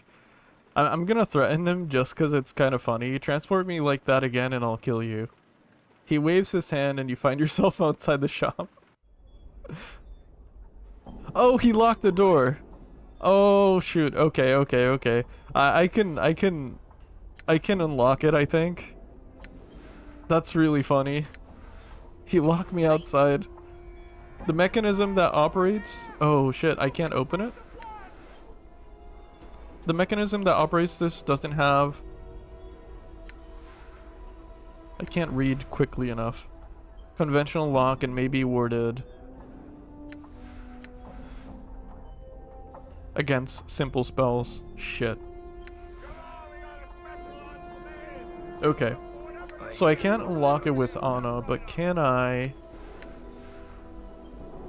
No, I can't. Never mind. Mage spellbook? No. I don't have a spell against that. That's really funny. I got locked out for being annoying. Ready. Huh? How may I help? Done. Well, so many people use excuse me now to be passive aggressive. I guess so. I don't remember exactly how I said it, but I absolutely didn't mean it in a passive aggressive way. That being said, I'm not very good with like... I'm not very good at like, I guess projecting tone really well. Sometimes people think I'm being sarcastic, for example, and I'm not. Some people think I like have really dry humor when in reality I'm just trying to be honest and my tone doesn't like reflect what I mean very well. So could be that they didn't like understand that I was just being nice. I always feel awkward at the grocery store. I do stop to look at my phone sometimes for coupons. Yeah, but there's nothing wrong with that. I feel overwhelmed at the grocery store pretty most of the time I go there. It's a lot sometimes. But I always look around to make sure I'm not... Yeah, absolutely. Same here. Same here. Plus, if you are in someone's way, there's nothing wrong with that. There's absolutely nothing wrong with that. People should just say excuse me or like pardon me or something, you know? There's absolutely nothing wrong with that. Sometimes being in someone's way is inevitable. I'm a big man and I got resting bitch face.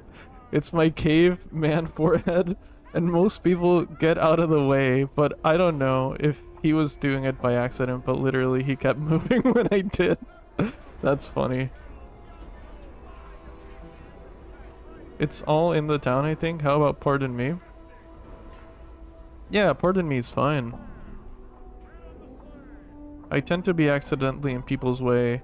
I'm fine if someone... Yeah, absolutely. Same here, same here. Sometimes I zone out, you know, and you can't help it. But, like... reacting... I will hear you. I guess in a mean way because someone said excuse me is kind of dumb.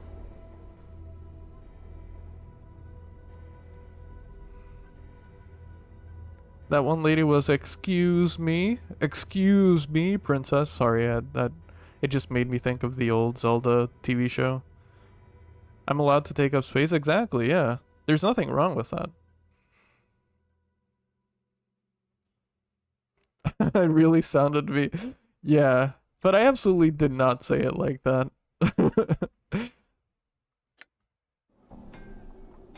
I give 3 excuse me please before I get out of my fucking way. Yeah. Natural.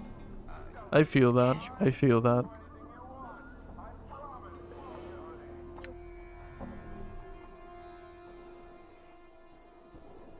Okay, this is not the place either.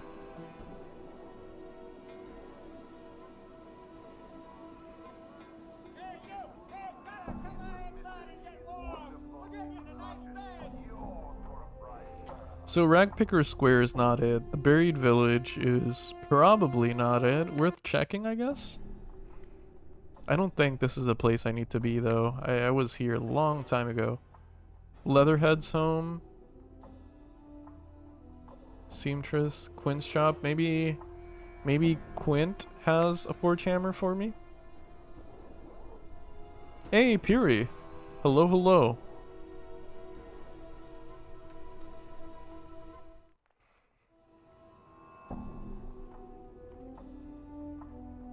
Quint looks you over. What do you want, eh? Let's trade. Steak knife, stiletto. High quality sledgehammer. No forge hammer. Iron spike. Oh, it's a weapon. Never mind. Okay.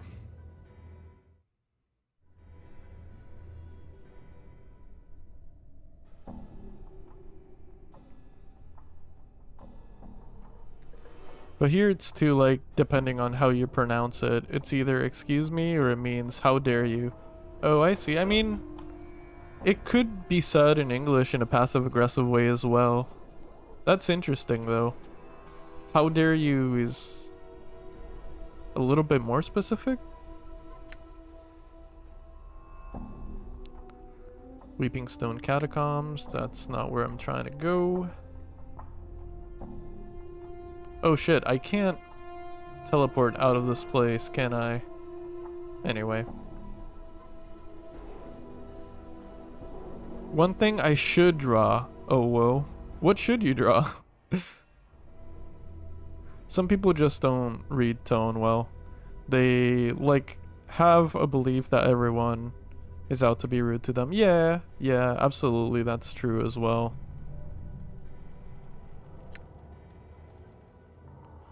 Doorway to Ragpicker Square. Let's go over there. That's true as well, yeah. I mean, if you have the mindset to be, like, defensive, you're absolutely gonna react that way.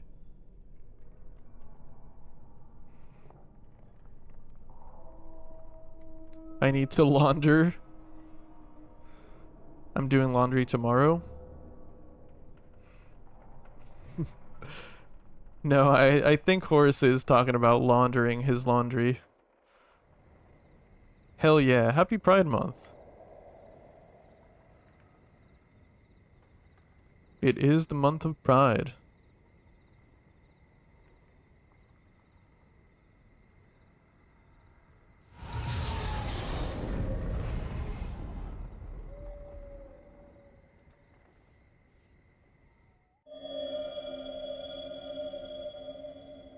All right.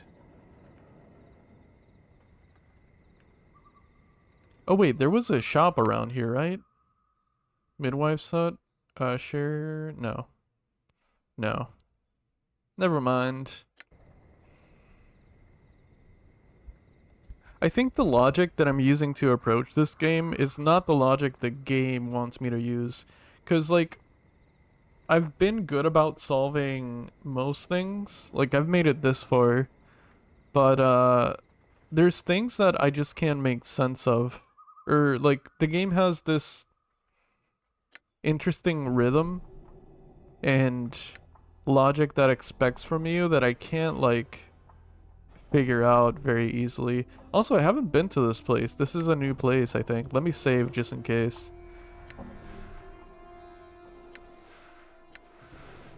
I'm gone. Interesting. I haven't been here and it's been an option this whole time apparently. What's this? Small dwelling. All right.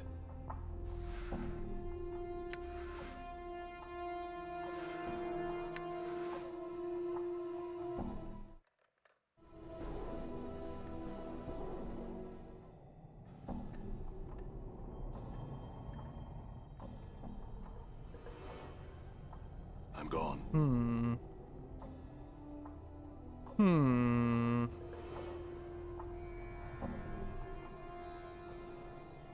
Huh? Gate open?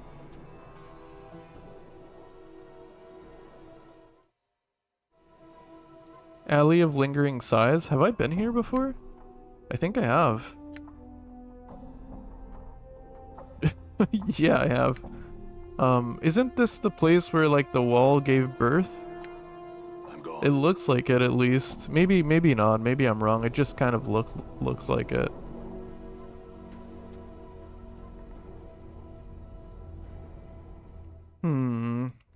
Indeed. Oh, lower ward, huh?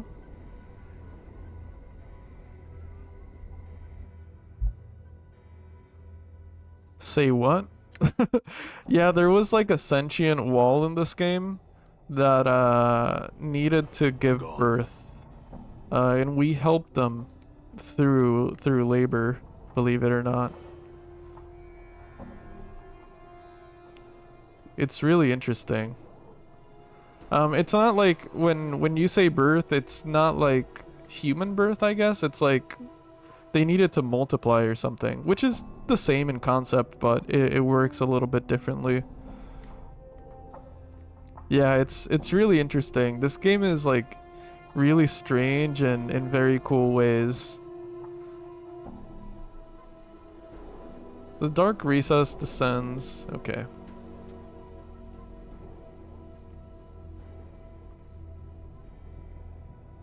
What's that?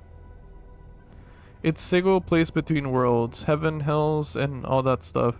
There is no normal logic here. Yeah, it's really cool. I love that about it. I honestly do. It makes for really good stories. God damn it, I can't reach that. Okay. What does my map say? Tenement of Thugs. Have I been here? It's just so confusing because I don't remember this. Oh yeah, I have been here.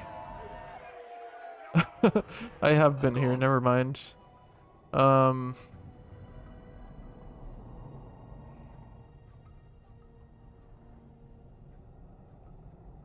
What time is it? It's been almost 2 hours.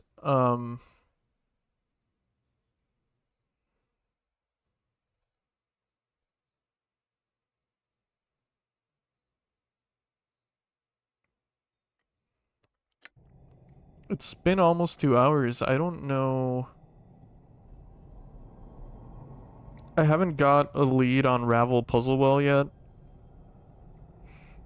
This hammer side quest is Done. well, slowing me down, I think. It's a bit like a transient place where you got a lot of places.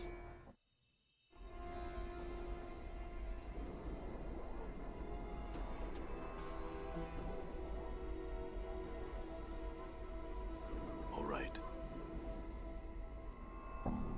I'm starting to wonder if like a forge hammer is just a random object that I can find in a ton of different places.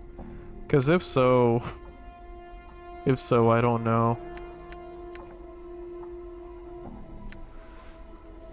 I guess I could go back to the Civic Fest Hall and check all the orbs, but if I do that, that's gonna be like an hour and a half of me just reading.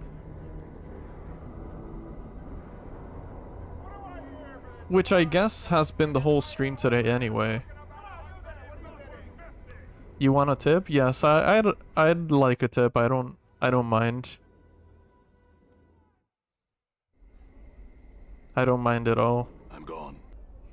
I feel like I've made a lot of progress on my own, so I don't mind any guidance.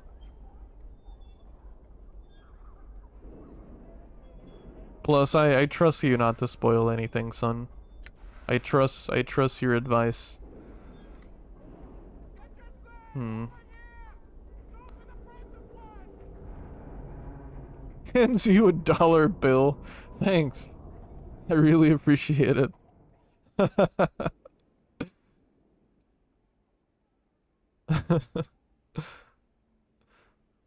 That's really funny. You see a rugged-looking, square-jawed man. He turns to you with a wide smile. How are you, Cutter? Good day to you. Good day indeed. He squints at you for a second, then juts his hand out to shake yours. Okay. Hammer's at your service, member of the Harmonium, and the fashioner of fine coffins for the recently departed. I think I know you, do I not?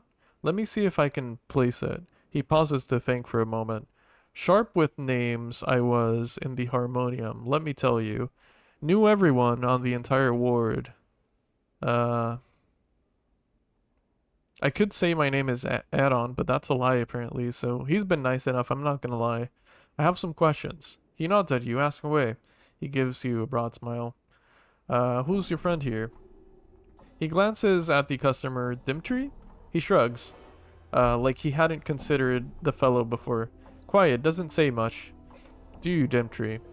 Dimtree doesn't respond, but simply gives the same blank expression a few seconds later. He nods. Hamrish shrugs, turns back to you. Wandered in one day, a few weeks back. Been a regular ever since. He hasn't bought anything, but he doesn't cause any trouble, so I let him stay. Seems harmless enough. You see, when I was serving the Harmonium, part of our work was to take people under our wing. Give them a little shelter from the chaos of the streets. Get them spruced up. I see. I have some questions. Let's see. Can you tell me about this ward?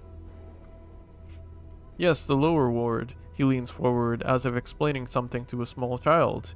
You know, it's little known to most newcomers and even people in the ward.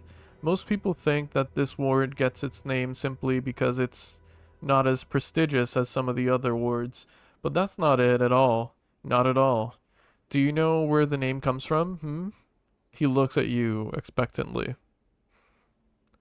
Look around there? Okay. Thank you. I appreciate it. We'll keep doing that then.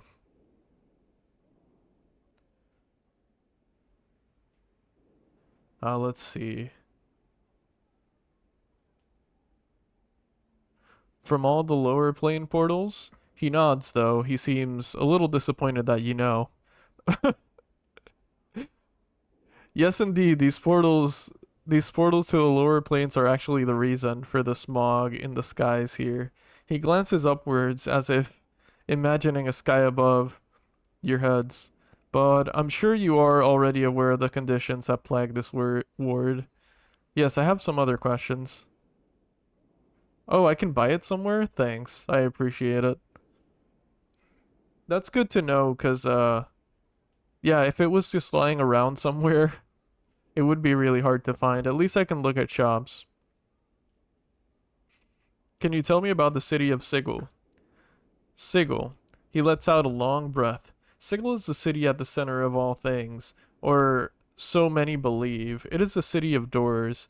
There are literally thousands of portals here. It is home of the Lady of Pain herself. He shrugs. Sigil is a topic that can fill volumes and volumes.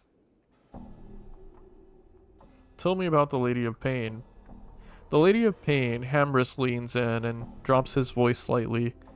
One of the multiverse's greatest mysteries. Everyone will agree. I think she's proved beyond doubts, Shadow, that females are the most dangerous creatures in the multiverse. He sighs. Go on. Some say she's a goddess, a power that's made Sigil her home. Truth is, she breaks the laws of every power. I've encountered powers need... Oh, sorry, I read that wrong. The laws of every power I've encountered. Powers need worshippers.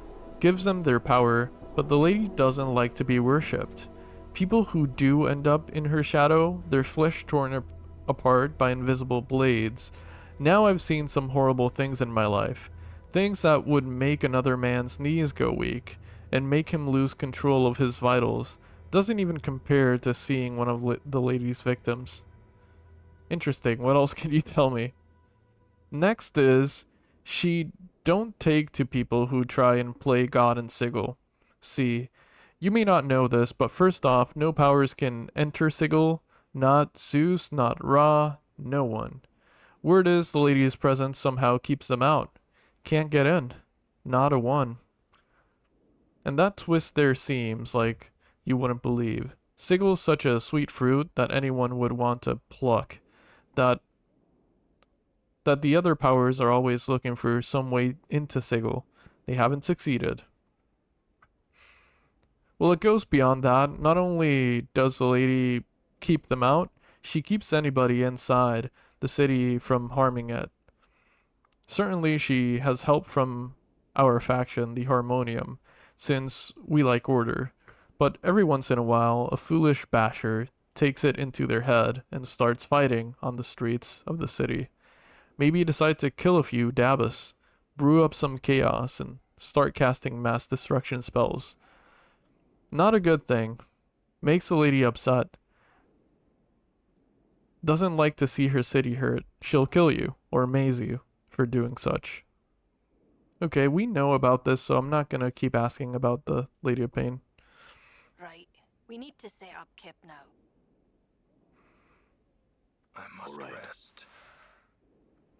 Actually, cause he's a coffin maker, but does he sell anything? No, I don't think he does. Hey, Arp, how you doing? Welcome in. Hello, hello.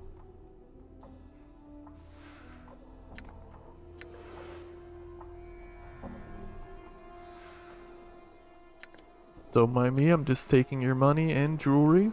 I'm leaving. Actually, let's speak to Dimtree before we go. You see a tall, slender man with a glassy-eyed expression. He seems engrossed in some tale that the shopkeeper is relating. Occasionally he nods his head, but makes no comments of his own. Greetings. The man turns slightly at your greeting, just enough to acknowledge your presence. You notice that he's a little pale of complexion and rather gaunt looking. He is giving you a blank stare. The shopkeeper does not seem to notice any of this and continues with his stream of useless prattle. Are you alright? I'm gonna ask. The pun master is here, true. Sometimes it's weird to hear, yeah, time for breakfast. Here it's dinner. Oh, I see. True. Making breakfast soon? Hell yeah. I hope it's a good one. I'm starting late, to be fair. Nice. That's okay, I mean, staying in bed or just like having late breakfast, it's fine. Take your time, have a relaxing morning. If you don't mind me asking, what you making for breakfast? The man continues to stare at you and slowly nods. You wait for any further response, but he says nothing, only stares. You are about to turn away in frustration when you think you notice a strange, musty odor about the man. Step closer and sniff. You lean in and sniff the man, unsure what you'll find. As you do, a musty odor fills your senses, an odor you recognize from your time in the mortuary. It is the smell of dead flesh preserved by magic. You're a zombie, aren't you? The creature continues to stare at you blankly. Slowly, as if with great effort, he begins to reply to you. Only your speak with dead power makes him understandable. Yes, I am Dimtree. Why are you here, Dimtree? Dimtree slowly glances at the shopkeeper and makes a feeble gesture towards him. Seeing this as a sign of interest, the shopkeeper redoubles his efforts in telling whatever the tale he is relating to the poor creature. Dimtree looks at you again. Hamrus, he talks. Hamrus never stops. Wanders town, annoys Master, annoys everyone. Master create Dimtree, tells Dimtree to talk to Hamrus. Now Hamrus stays in shop. Master happy, town happy. Dimtree sad. Okay, that's really funny. It's 6 p.m. here. Guillermo del Toro is making a Frank. Oh, really? Oh, shit. That sounds really cool. That sounds really cool. I need to look that up later. That's awesome. I'm making sauteed onions, mushrooms, and orange peppers. And kale along with some tempeh. That's awesome. Hell yeah, that sounds delicious.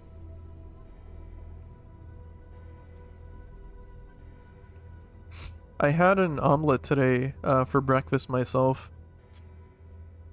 Hell yeah to eggs.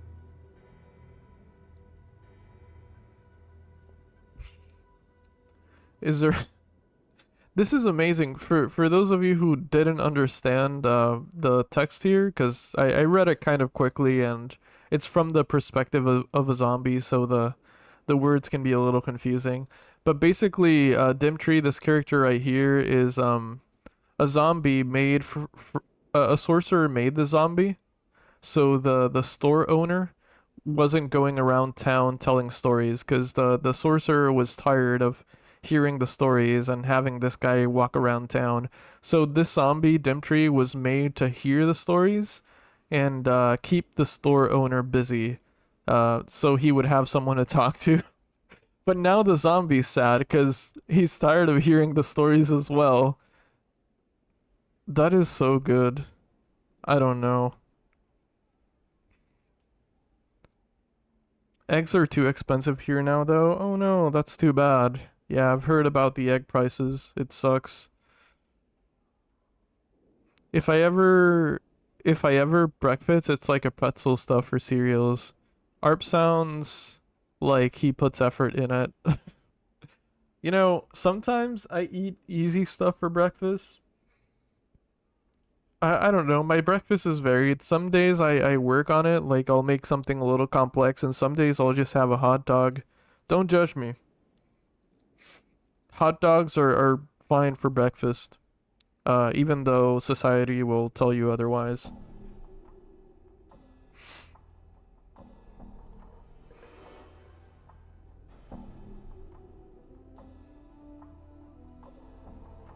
Is there anything I can do to help you, Dimtree? The creature pauses, then resumes his slow speech with you.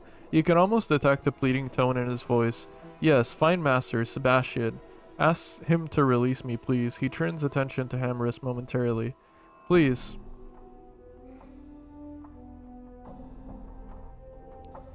Oh, this is kind of mean. Why don't I just put you out of your misery? I'm gonna say it because it's the first option.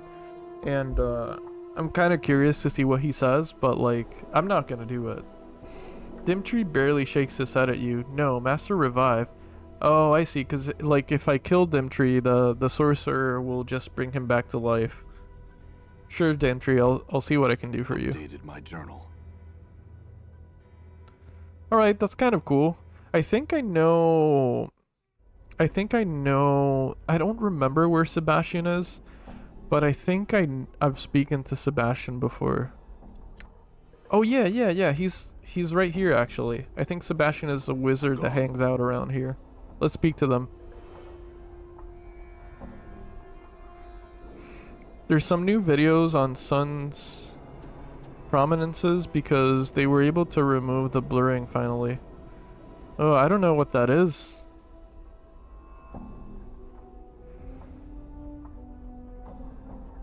Like, there's new videos on the Sun? I'm sorry, I don't know what that means. I found a new farming game that looks interesting, but they forgot to translate the Steam page finally from Spanish. Oh, what's it called? Sebastian smiles at you. Good day, Cutter. How may I help you? Actually, I want to talk to you about Dimtree. He stares at you for a moment, then sighs. What about Dimtree? He wants to be released from his curse. He gives you a surprised look and then waves you off. I find that hard to believe. Dimtree doesn't have the mental power to desire anything. He frowns for a moment. Did that idiot Hamris put you up to this?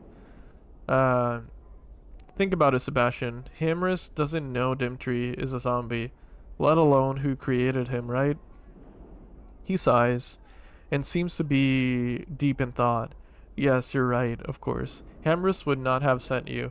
I guess poor Dimtree is more aware than I intended. A pox on me for my stupidity. So will you release him? He looks at you for a moment with conflicting emotions crossing his face. He sighs and throws his arms up in exasperation. I cannot, sorry. He gives you a pleading look. I want to, mind you, but I cannot. I fulfilled a contract by creating Dimtree, and I cannot break it, right or wrong. I am a man of my word, my reputation demands it. I understand your dilemma and agree with you. Could I release him instead? That would be difficult. He turns and begins to look through a nearby box. After a moment, he removes a book, which he sets down in front of you. First, you'd have to have some magical aptitude. Second, you'd have to be able to properly speak the words you find on page 23 of this book. Go on. Last, you'd have to touch Dimtree, just as you feel the power of the words culminate within you. He turns his back on you and rummages through another box. I couldn't allow you to read the book, however. It'd be tantamount to my breaking my word through the actions of another. He continues poking through the box, ignoring you. Read the book and leave. Updated my journal. Alright. Let's free Dimtree from the curse of being a zombie.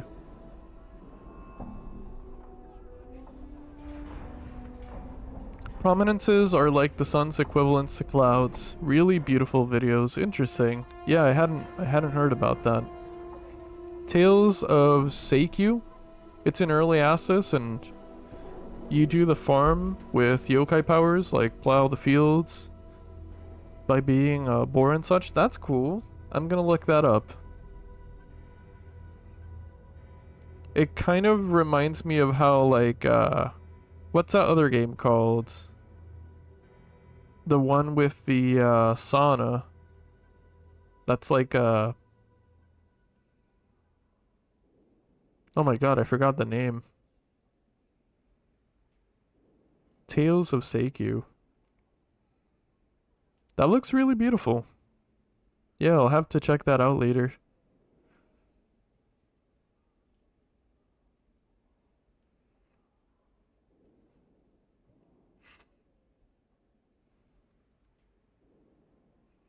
Dimtree turns to face you slightly as you approach. You can feel a sense of expectation in the air about him. You find Master Dimtree release? Yes, Dimtree, I know how to release you now. Dimtree turns to face you and gestures towards you. Please, friend. Speak the words Sebastian taught you. You pause to gather your thoughts and then carefully speak the words Sebastian taught you. You then reach out to touch Dimtree lightly on the forehead. Rest well, Dimtree. Updated my journal. With a sigh, the zombie collapses at your feet. You think you hear a fleeting "thank you, friend," as he falls to the ground. No, Dimtree. Well, that was what he wanted. He wanted to, well, stop being alive because he was a zombie, so. I wonder if Hamris acknowledges it. I have some questions. Oh no, he doesn't acknowledge Dimtree dying in his shop. Okay, well, I guess that's fine.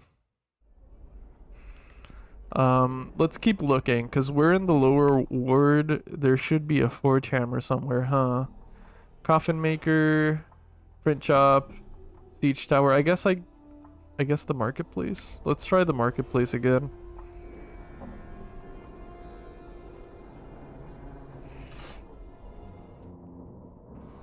Sorry if you hear me sniffling, by the way. My nose is a little, I guess, sniffly today.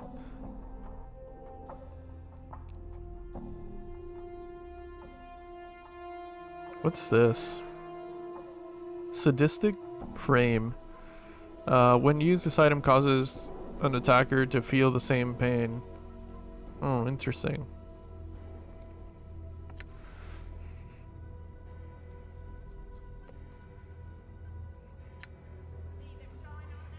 I'm a bit full of farming right now, but I found it. Fantasy Life came just out, and the new Rune Factory True comes out next week. And Grand Bazaar comes in August. It's farming you, true. I don't know, 2025 has been a pretty decent year for games in general. A lot of good games are like either in the works or coming out soon.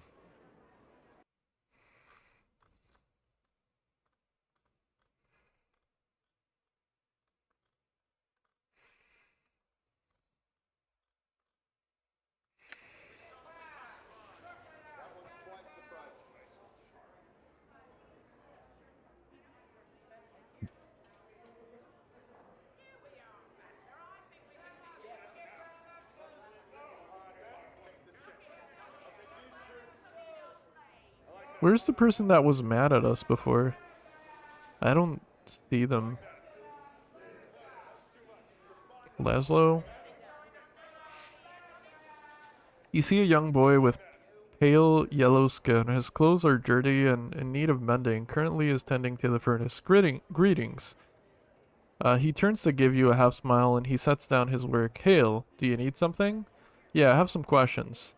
Hi, I'd be pleased to help you if I could. The boy looks grateful not to be toiling over the furnace. What is it? What is it I can answer for you? Let's see.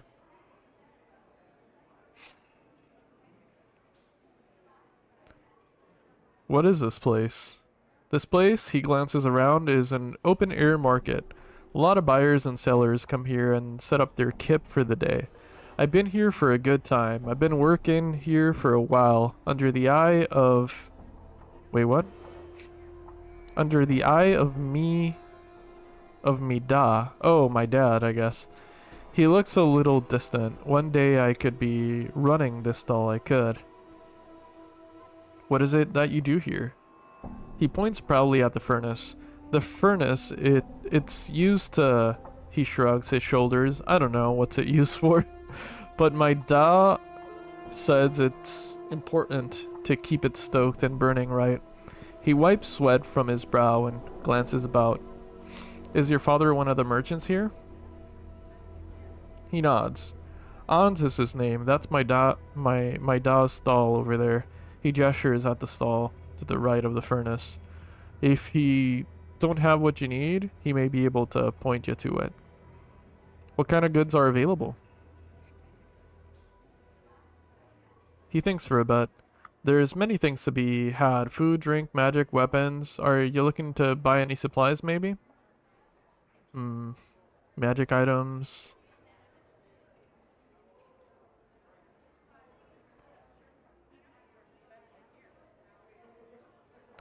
Is there anything worth seeing around here?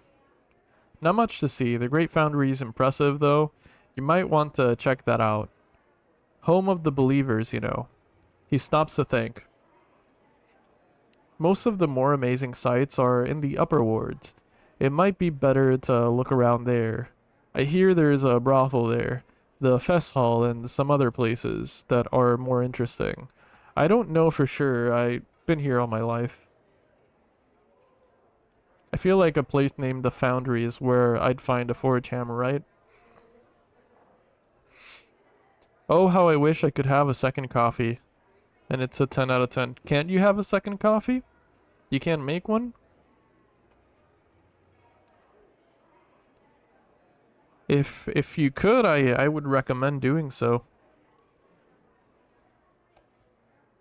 What did you think of Night Rain? I kind of do not like it. I think it looks really fun. I really want to play it at some point, but I haven't played it, and I don't think I'm gonna anytime soon. Unless I have friends that hit me up and want to play it, I'm probably not buying it soon.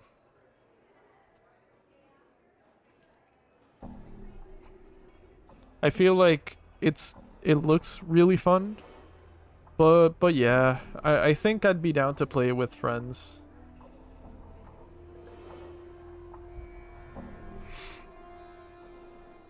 But it looks fun. I don't know. It looks like a fun game.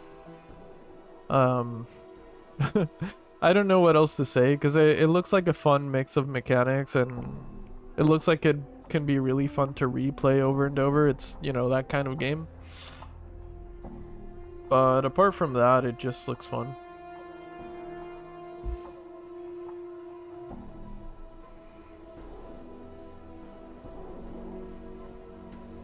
Let's see. Center of the ward, pretty much. An impressive structure, to be sure. You can't miss it. It just head north. You'll know it by the big gates. He marks it on your map. Alright, tell me about the believers. They've got a bunch of names. Believers, Godsmen. Believers are the source. We mostly just call them Godsmen. They have their kip in the Great Foundry, and they seem to get by pretty well. They're a pleasant bunch. They believe that everybody can be great as the powers even, if you just strive to reach it. It might mean you have to start life over a bunch of times, but you'll eventually get there after a time. Alright. Thank you, that's really useful actually. We might just head there in a second.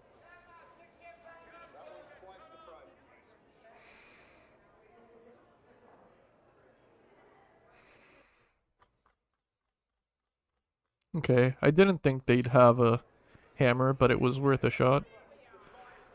What else am I missing here? Haven't checked the boxes, I guess. Oh, this one's locked. Let's try some thieving. Might as well. Hell yeah. Balance What? in all things. Done. Clipped copper piece. What is that? Clipped copper piece. This copper piece has been clipped. Most of the copper has been shaved off, no doubt. To still keep the appearance. It is a coin, and allowing the clipper to use the shaved copper to make another coin. It is worthless. Interesting. I'll keep it. It feels like a key item somehow. Let's go to the foundry. Let's check that place out. Unless the main world is expanded, I don't want it. Yeah, it looks to be like there's more to it than just the main, what's it called? Limgrave? Aye, what? It gives the impression, at least to me, that there's more to it than just the main worlds. But I don't know for sure, of course. It is I. I'm here. What's up, Chief? Coffee stealing in broad daylight marketplace? Yeah, that's what I've been doing. Let's speak to Unazi. You see a sickly Githeri woman. She is hunched and bent at her constant coughing. It's obviously a source of pain to her. She holds a handkerchief and is practically soaking with blood, tissue, and phlegm to her face. She spies you and hisses, "Greetings." She stares at you and speaks a few mumbled words to Dakon. Dakon glances at you and says she cannot understand your speech. She says she is dying. What's she dying of? Her name is Unazi. She says she used to work in a meat curing house here until half a month ago, when the illness became too much for her to bear. She was abandoned, evicted from her home, and left for dead. Speech pains her, and her illness has crippled much of her mind. She says there is nothing she can give you of value. And know that she will not recover. I can put her out of her misery. That is all. As a Zerth of the people, it is my responsibility to provide an alternative.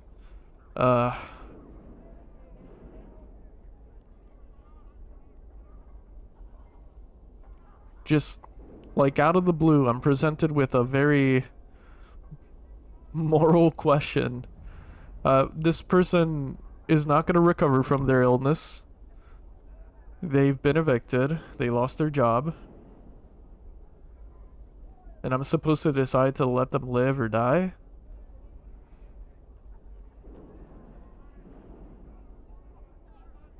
God damn it. Why does this game do this to me? Like, I'm against killing them. But like,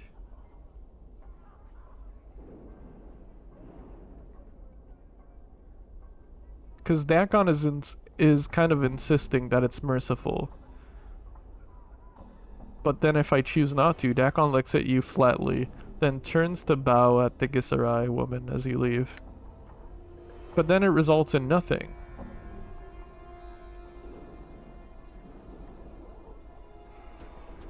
God damn it, this game.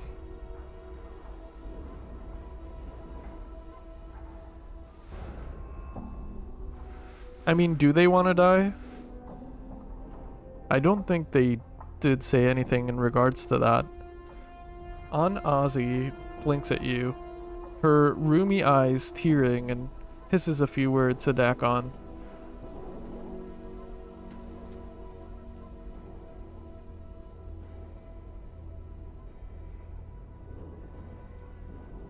Spare them? Let's get out of here, Dakon. Say farewell.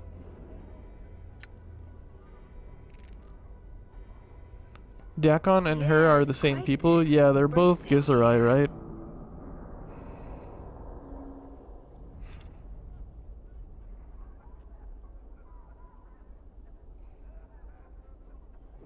Oh, she's begging to be killed. She has begged me to do so since the people will not approach her. God damn it.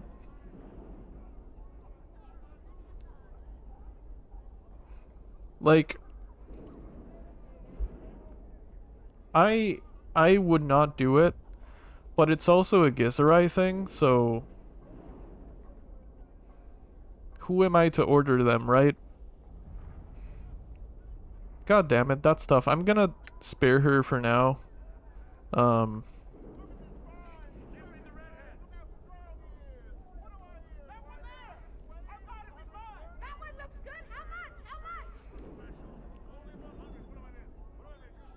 It's kind of insane that I can't open this now, and it's all my fault too.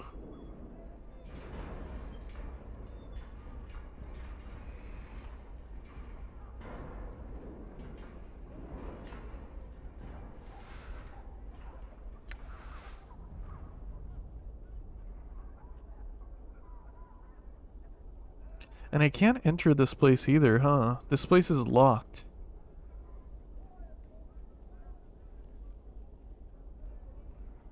I can't open it with magic. Slowly dying, painful on the street. Sounds horrible, to be fair. True. True. All alone, because the other Gisserai will not approach her either, right? You see Xanthia, gives you a look filled with hatred. You warned the brute, didn't you? Yes, I did what felt right. Oh, I remember this. I never finished this quest, I guess. I never spoke to her again. She nods her head slowly. I will not forget this insult. Good day to you. I don't remember the complete context of this quest, but I think she wanted these people to die. So I warned them about it, and now they're alive because of me. Anyway, she's mad because of that. I'm trying to knit, but I keep getting distracted. I feel that. I absolutely understand what you're talking about, and but you got this, Fury. You got this. If I am any source of distraction, do not let me. Do not let me distract you. Get to knitting, I believe. Practice those knitting techniques.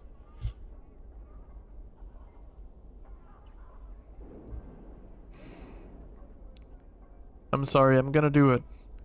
I'm convinced that this is the, not necessarily the morally correct way to go about it, but like, I don't know. I don't want her to suffer. Dakon draws his blade and waits for the woman to prepare herself. She touches the unbroken circle of Zerthamon she wears for a moment, and her face is stoic. His blade is a blur, and when he has completed the stroke, she lies bleeding on the hard stone of Sigil Streets. Updated my journal. Oh God. So that's it. There's nothing more to it. Can I speak to Dakon? Endure. In enduring, grow strong. Dagon turns to you, his eyes like polished coal. His blade mirrors his eyes for a moment as you address him, then nods. What is it you will? Okay. So that's it. There's like nothing more to this. Nothing at all.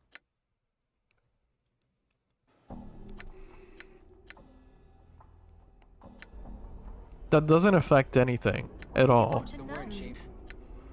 Like, that just happened, and that's it.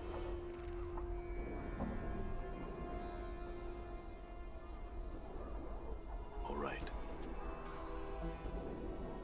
Aye? Right. Yeah, this game is really something. I don't know what to say about that. What did you wish?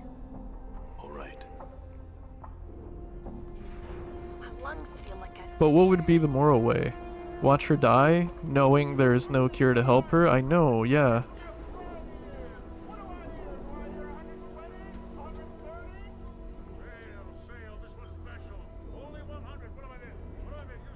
It's... I don't know. I don't know what the right choice is in that case. I mean...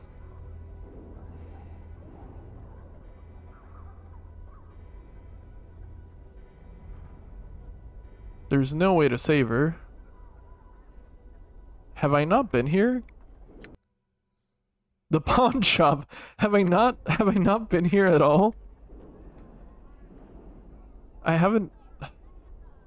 I've been in this place for hours now and I haven't been to the pawn shop. Let's speak to Micah first. This rotund woman, complete with shrewish eyes and a nasal voice, brays out. Now what have we have here? A customer? Do mine eyes spy a customer? The diminutive man replies, of course, your eyes spy a customer. They see a customer all the time. Customers on the street. We have no customers. We will never have customers. It is useless and forlorn to hope for. He pauses as his eyes alight you. Micah, we have a customer. That's what I've been saying to you. She lowers her voice and turns to you. What can we do for you? Let's talk about trades.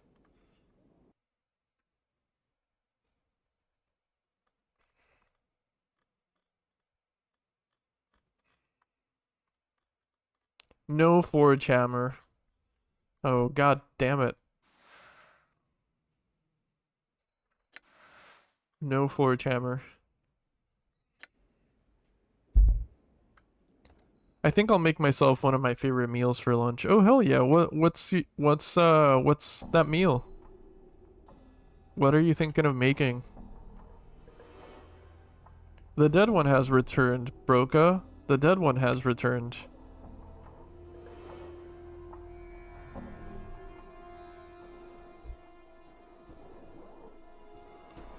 Can you tell me about yourself? Me? You want to know about me? Micah? He wants to know about me. He's just being polite. He doesn't really care. You have nothing useful to say anyway. You're the owner of a pawn shop, and that's all you'll ever be because you lack ambition. I lack ambition. Lack ambition. If I didn't have a lodestone of this wife and this life, I'd be something. But no. Instead, I'm a shopkeeper instead of a grand adventurer.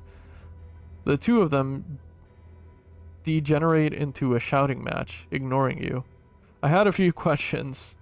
They're so busy shouting at each other that they don't pay attention to you. The shop rapidly fills with their words. Okay, can I steal anything? There's a locked box in the middle. Why not? Got it. Hell yeah. Let's see what's I inside. will hear you. Yes? I'm gone. Nothing that like solves my current problem. Let's see.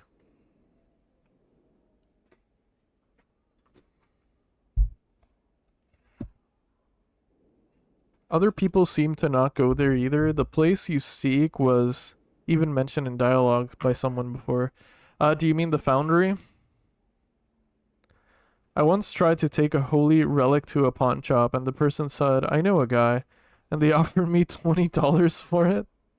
What kind of holy relic were you pawning off, Hunter? That is interesting. My mom just called me. The connection was so bad. She said she'd call me later, then didn't hang up. That's funny. Moms do be like that. Can I steal anything? Coffee went to the dark side. I mean, it's my instinct now. Now that I know I can unlock stuff, I must check everything.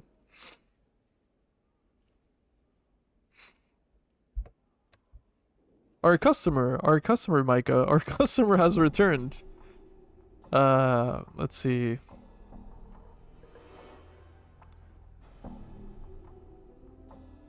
Who's he? He's Broca. He's my husband. At 20 some years, though his inconstant nature makes it hard to believe he has not strayed in that time. It certainly does make it hard to believe all those chances thrown away when I could have been having the time of my life. To be sure, he goats on what?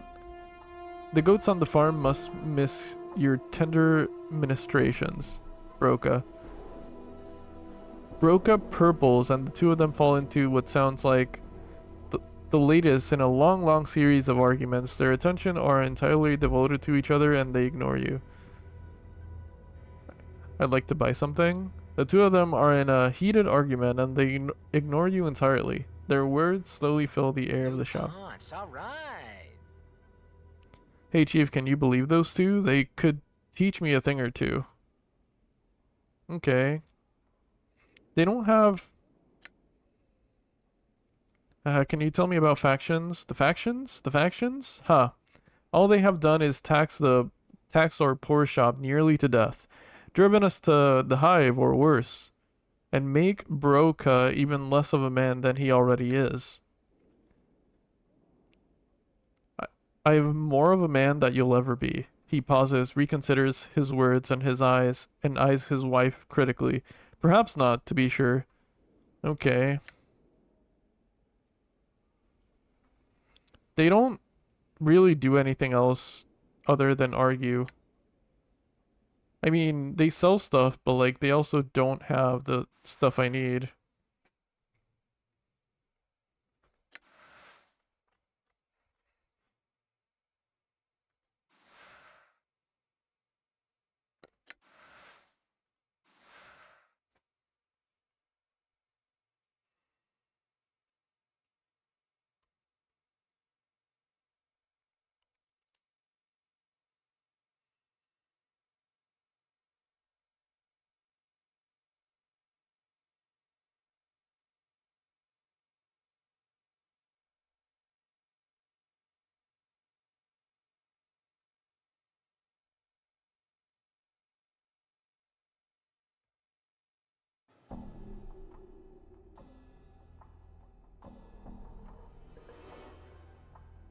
Interesting. Sorry, this was a lot of text, so I didn't want to read it out loud, but this basically is a Githari healing item with which you can heal great wounds with, but only Githari can use it. So now I'm wondering if I could have saved that woman on the street that I killed. Damn it.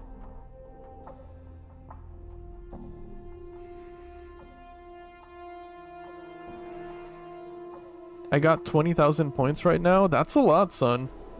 I lost my earbuds again? Oh no! Darn, I hope you find them, Hunter. That sucks. Sorry you lost those.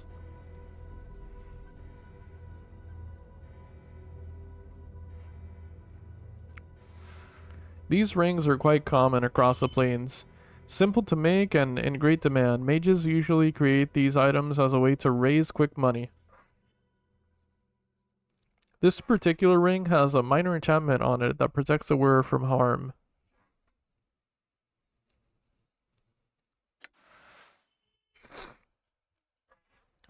Sorry if you can hear that, by the way. Someone's out front honking their horn. Not at my house, but like across the street or something. Well, she was sick, not injured. True. True, it is different. I'm pretty sure I have to enter the foundry, but I have no idea how. Pouch? Pouch?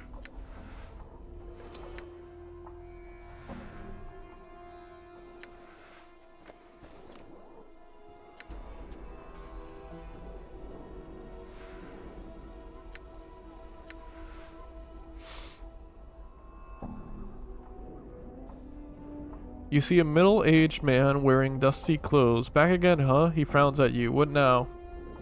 Let's see. I have some questions. He sighs. What you be wanting to know?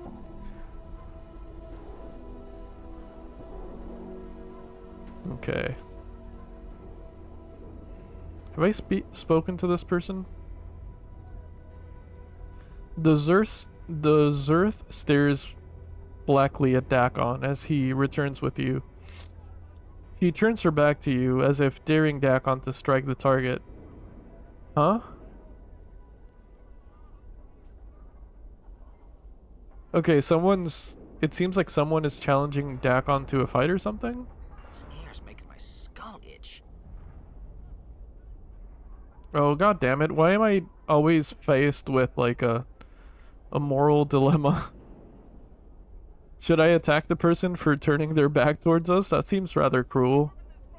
Wait. Wait. The person who wanted to be killed is not here anymore.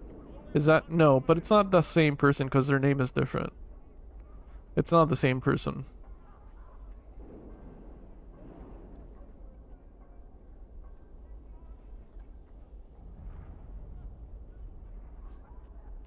Hmm.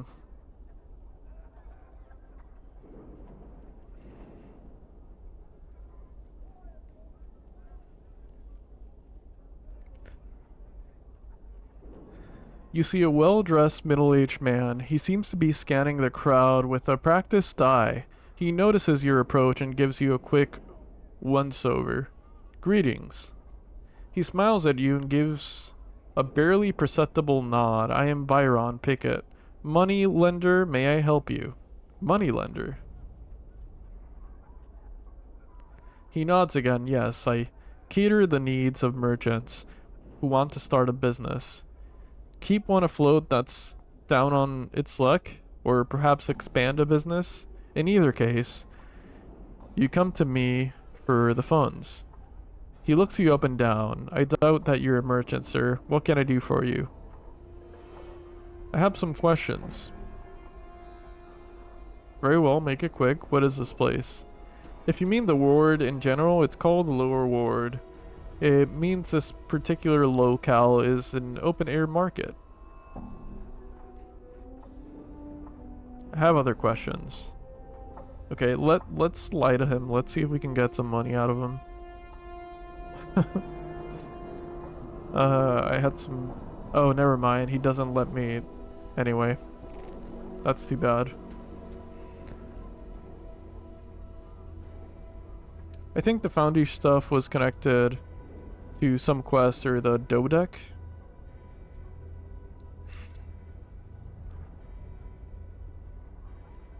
Once again, you come to me once again. There must be something I can do for you that my brother Daron cannot. I'd like to buy something.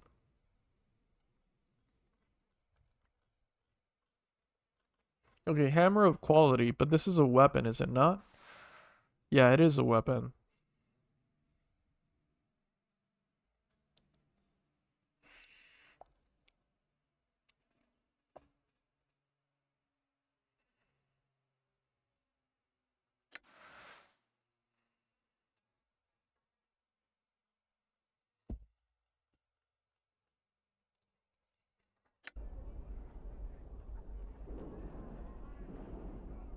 This guy has a task I should do.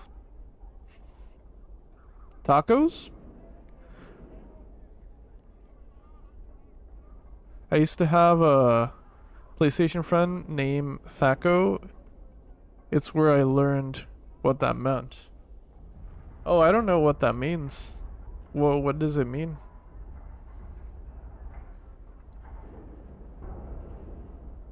Let's talk about trades.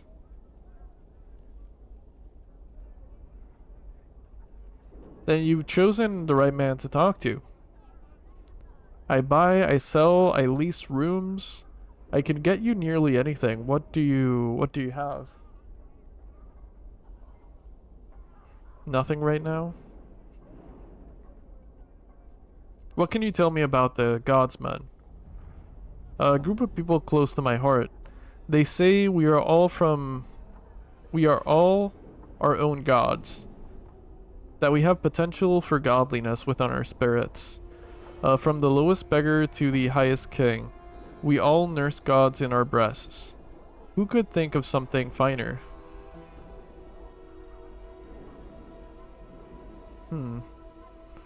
I don't know. I guess I'll say the Sensates, but I don't really know.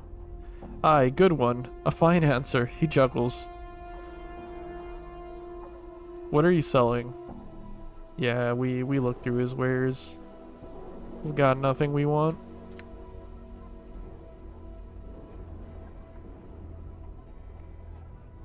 To hit armor class 0. Oh, is that it? It was used in D&D, but they don't use that anymore. Oh, I see. Okay. I had no idea. That's really interesting. They simplified D&D lots. Partially thankful for that. Cool.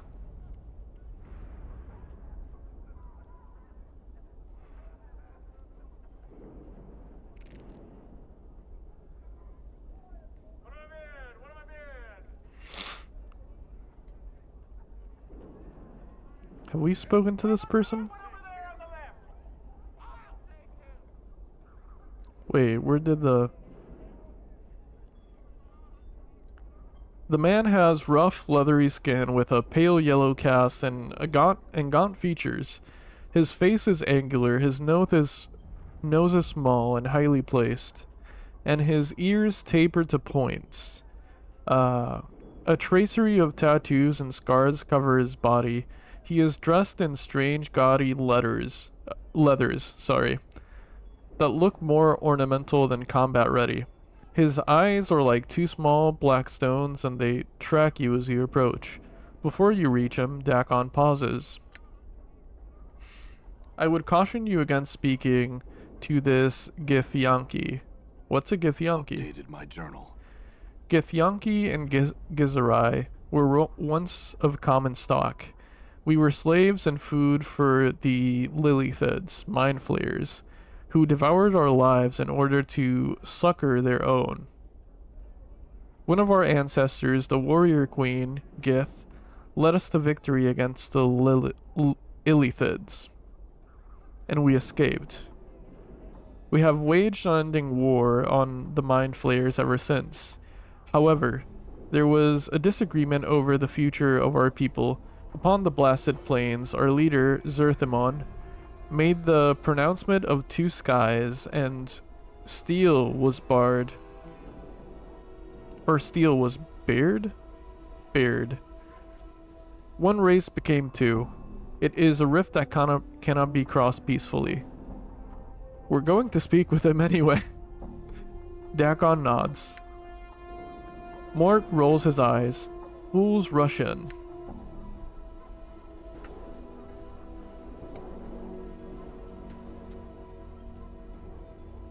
I still love the planes, so outlandish and weirder than the material plane.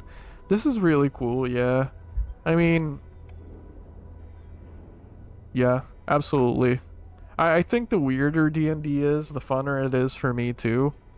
I don't know. I like the strangeness of Sigil and how this plane works.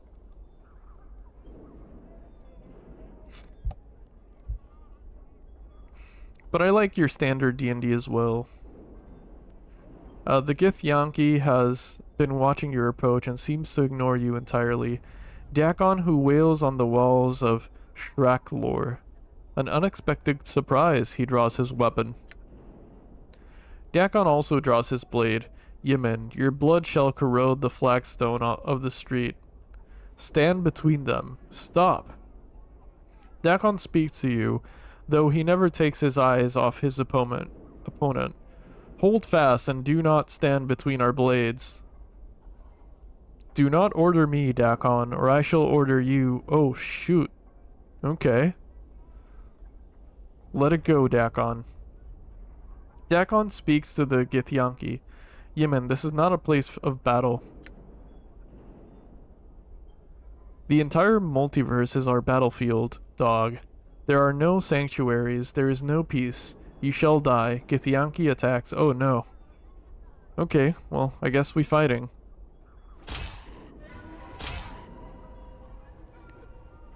Didn't really give us a choice.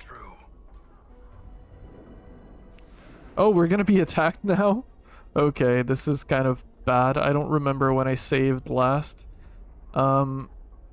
Okay, I guess we can enter the market if shit gets too bad. Crap.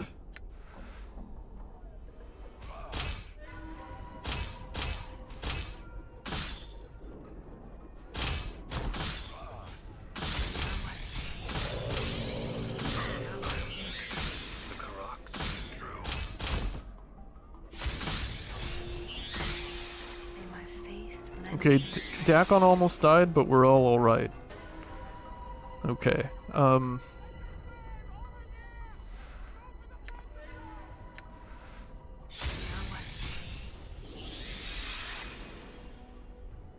tea is going good with the breakfast? Hell yeah. Are you having your ashwagandha tea? Or what kind of tea are you having today?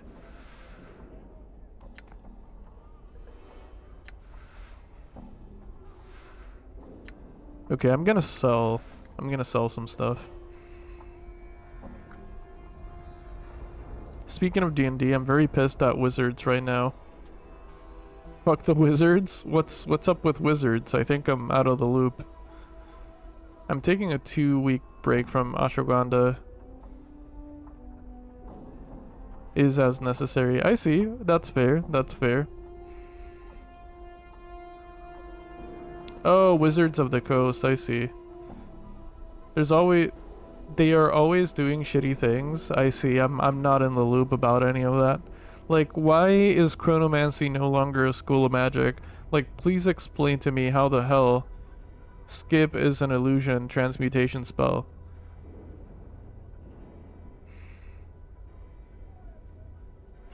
I mean, Wizards of the Coast, so I see. I'm not familiar with that at all. I am a D&D novice.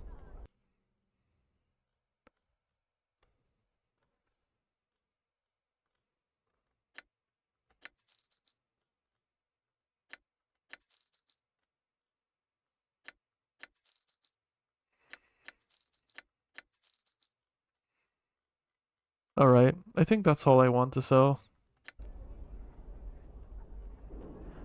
There was another Githrai around here. Let's I guess do this. I'm doing all the confrontations right now. I know this is kind of mean, but I don't know what else to do. I'm kind of stuck. Dakon's voice falters. It is not my will that I do this. Very well, but remember she walks a fine line. She speaks to Dakon again. Will you strike me down for one not of the people? Do his words carry more weight than those of this earth?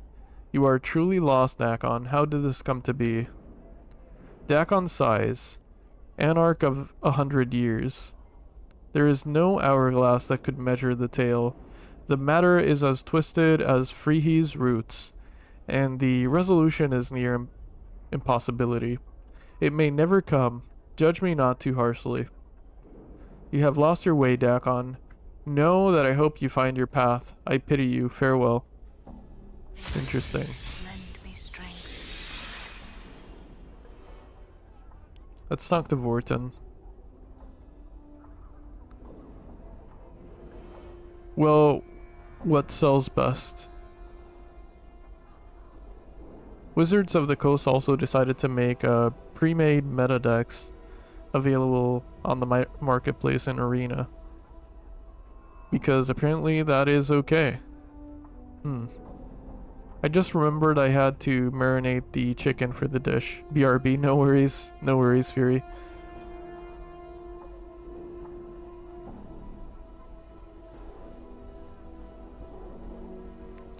Chronomancy used to be my favorite school of character to make in D&D. In my opinion, the strongest and most dangerous school of magic. But yet they removed it and split the known chronomancy spells like haste, time skip, and mending and put them into illusion transmutation, which makes zero sense.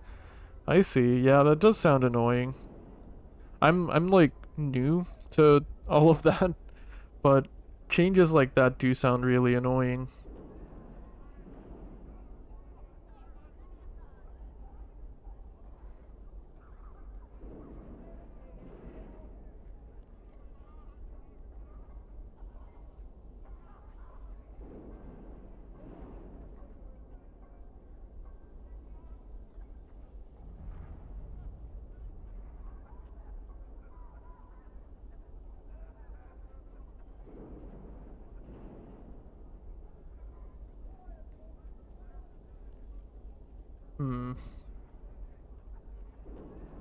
Yeah, that does sound really annoying.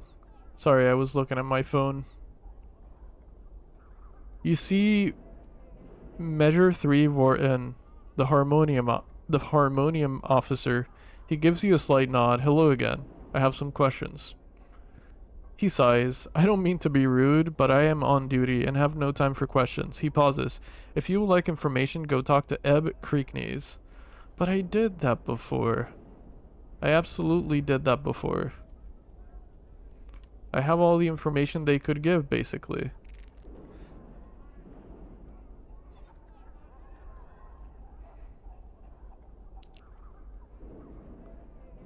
How much for that one over there on the left? Here, I'll take him. Ignore my yapping, by the way. I just do not understand how literally bending the flow of time is considered illusion. Understandable, that's okay.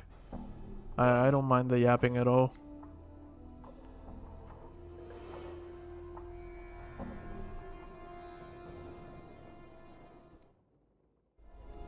Speak to Darren?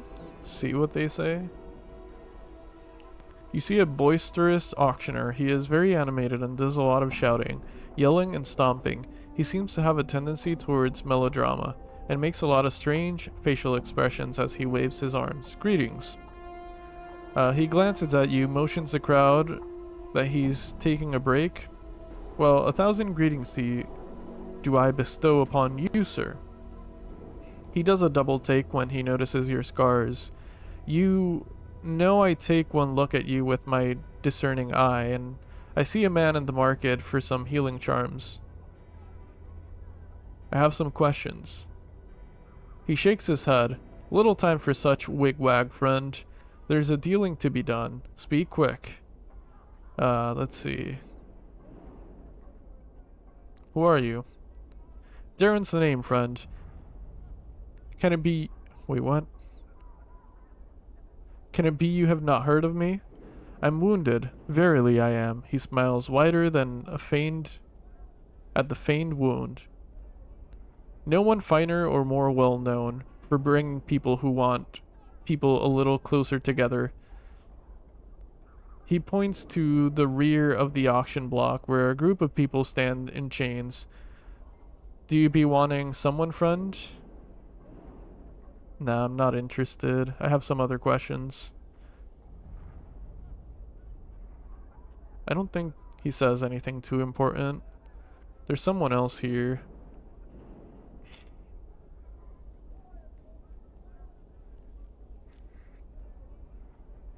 Flowing of time and illusion sounds like some philosophically weird stuff.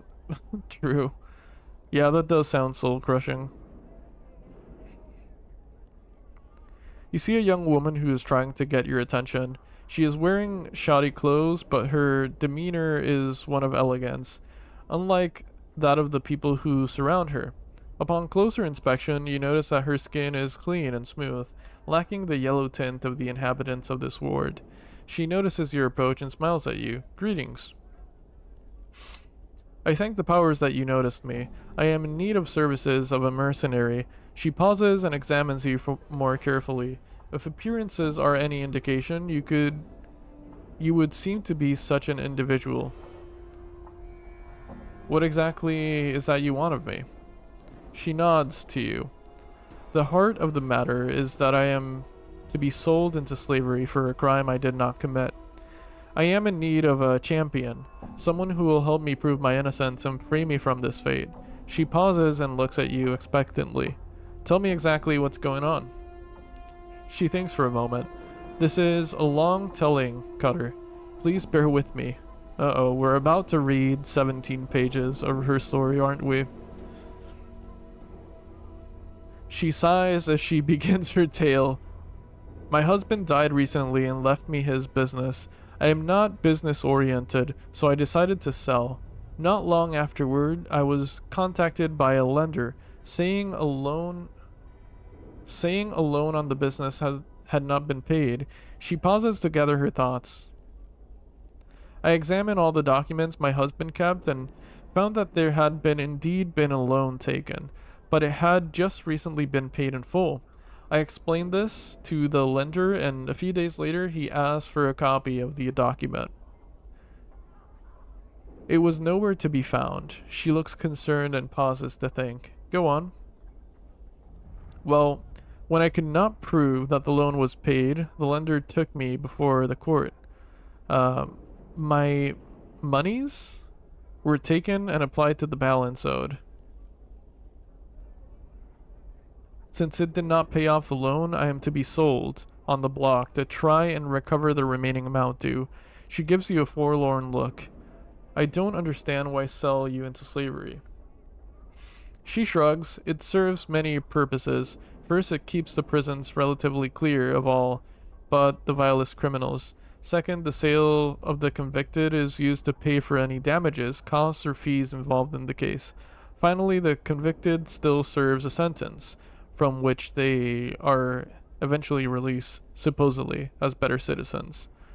This is all fascinating, but I don't see how I can help you. I need someone to find the missing document, the one that proves the loan was paid off, or if you could purchase my contract, I would pay you back.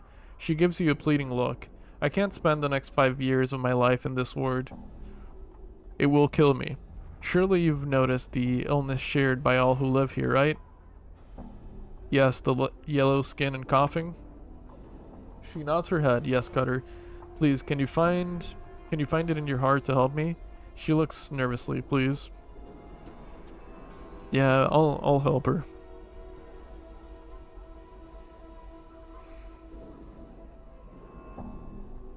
Most of my friends play only 5e, so I kind of just agitated that now I have to like split classes.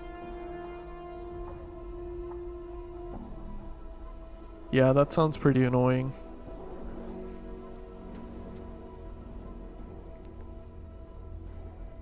I would reach out to your DM. It is really, if it's really all that much of a bother.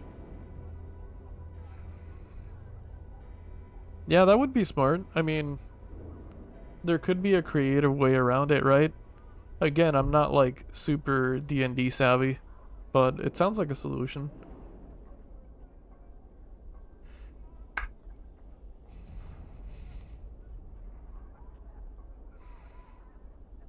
I'll help you. I have some questions though.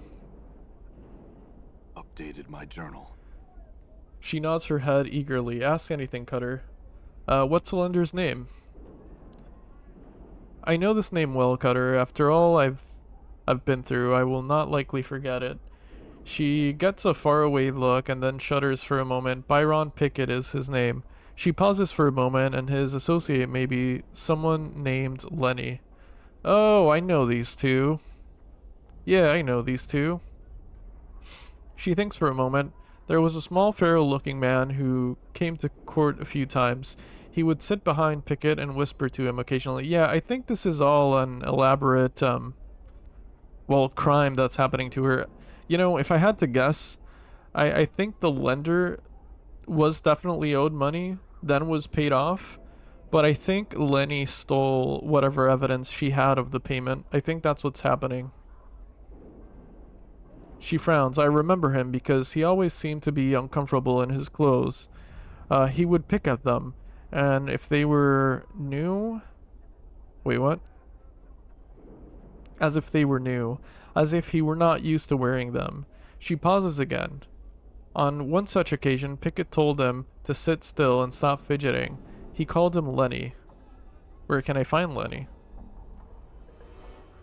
Yeah, I know where he is. I know where he is too, but I'm asking it just in case. Okay. Who do I talk to about your contract? That would be Darren, the auctioneer. He's usually over there on the... Okay. Alright, let's speak to Lenny first. I'm interested to see what they say. If anything, I could see how expensive her contract is and just free her that way. That could also be an option. You see Lenny, he gives you a mock smile as you approach. Well, hello again, Burke. To what do I owe the pleasure? I have some questions.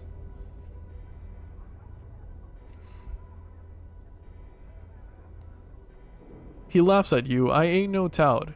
If you've got questions, go find one. His smile broadens. You'd best push off before I have to bleed you. What if I told you Byron sent me? He stops smiling and examines you for a while. His eyes linger on your scars, and he swallows slightly. After a moment, a frown settles on his face, and he appears to be nervous. Pickett sent you? Why? He said you could answer some questions. He frowns. What questions? You notice he looks rather tense. I'm interested in learning the thieving art. Can you teach me? Okay. What can you tell me about this ward? Okay, so whatever question I need to ask, I feel like I still don't know it, but let's ask anyway. He looks around then shrugs. This is the lower ward, home of the common people. Life here isn't as desperate as it is in the hive, but not as good as it is in the clerk's ward. He looks around again. Other than that, there's not much to be said.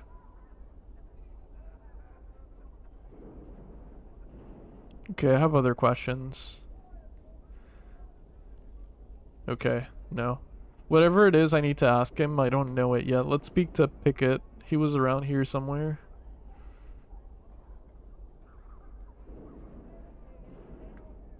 You see Byron Pickett, the moneylender, back at it again? I want to talk to you about Trist. Ah, Trist. He frowns and looks away. After a moment, he looks at you and raises his eyebrows. What about her? I'm trying to find a missing document for her. He sighs and shakes his head. There is no missing document. That was a ruse instigated by Trist to cast doubt on her debt. This matter has been thoroughly investigated by the Mercy Killers, and they found no evidence of such document.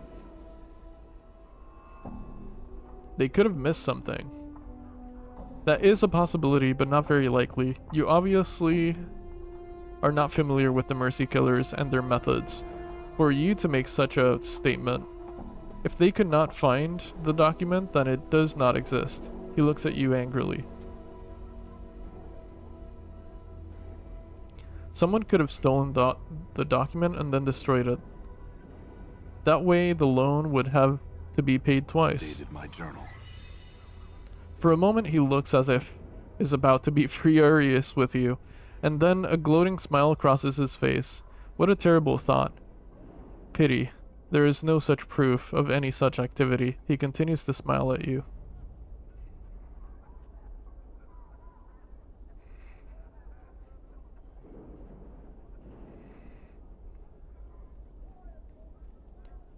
Yeah, a pity. So tell me why have Triss sold into slavery? Couldn't she pay you your money in the form of a loan?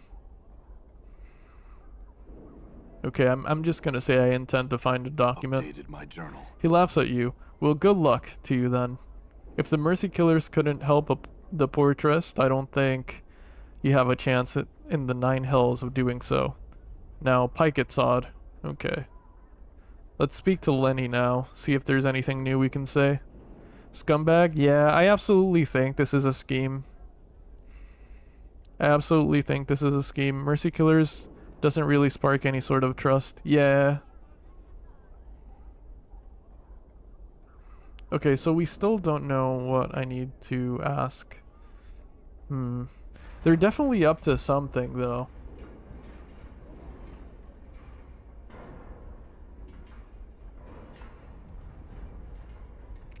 Okay, can we ask about Trist again?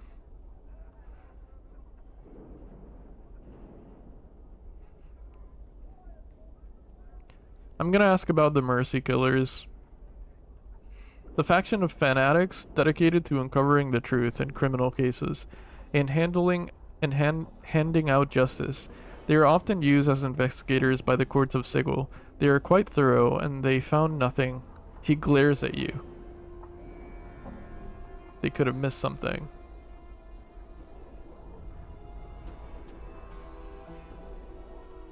Okay. I'm gonna ask, why sell Tristan to slavery? Couldn't she pay the money in the form of a loan? Yeah, she could, and I did make that offer to her. He looks at you sternly. However, she turned me down. I don't allow second chances. No one turns me down without suffering the consequences. No one.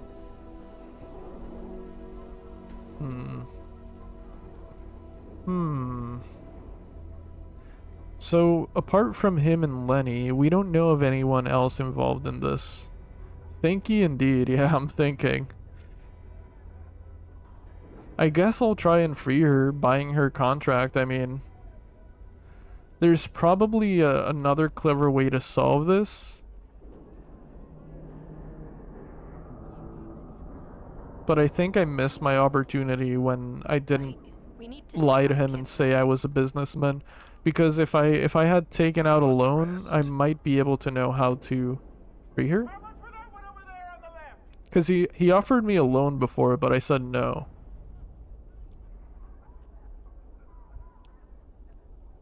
Let's see. You see Darren the auctioneer, he smiles as you approach. Well met again. What can I do for you? I want to ask about Trist. He frowns for a moment, then shrugs. Very well, sir. What about Trist? Can I buy her contract?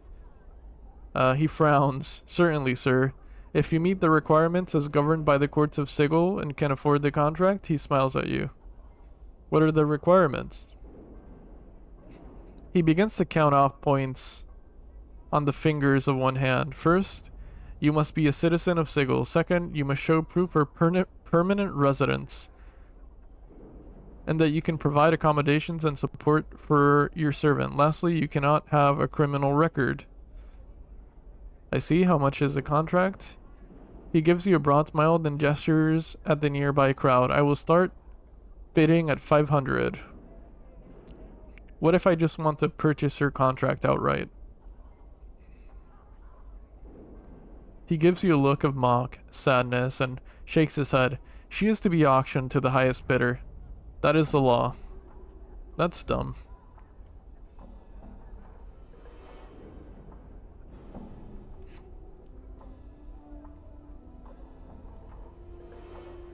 What if I can prove she has innocent charges against her? Wait, what? That doesn't... I'm pretty sure I read that wrong. What if I can prove she is innocent of the charges against her? He laughs and looks at you mockingly. As an agent of the courts, I could go before them with new evidence and have all judgments against Trist reversed. Do you have such evidence? Not at this time. He nods his head. You intend to seek such evidence on behalf of Miss Trist? Yes, I do. He stares at you for a moment, trying to gauge your seriousness. Very well. I will not auction Trist for now, sir. Good luck in your endeavor. Now, leave me before I get to it. Updated my journal. Okay. So, there was like a lawyer or something around here, right? Pawn shop. Maybe not here, but there was like a lawyer somewhere. Let me check my map. Was it the clerk's ward maybe? Let's go there. I think it was wherever the Civic Fest Hall was.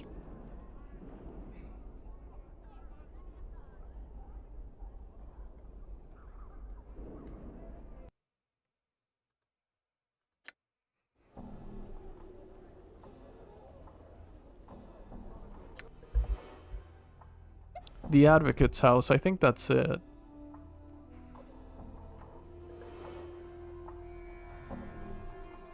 I don't think I've been to the tailor shop either. I should check that out. Why am I being attacked? What crime did I commit? Die.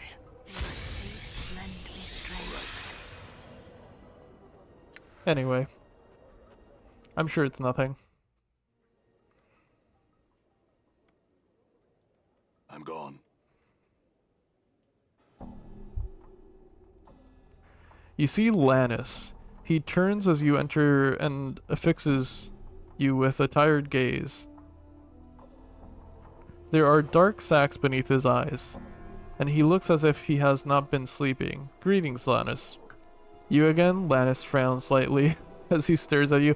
Everyone is sad to see me in this game after a certain point.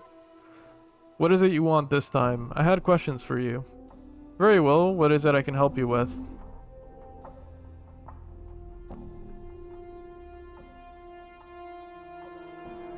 Oh, I can ask him about the sensory stone.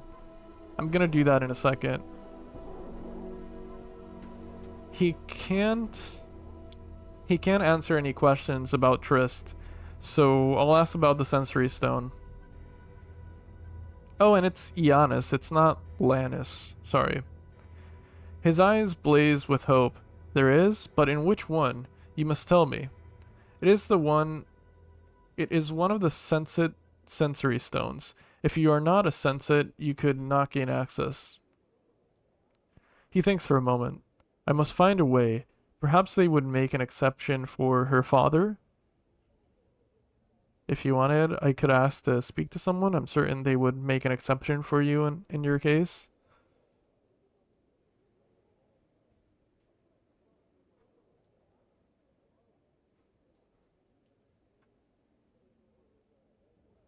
They might.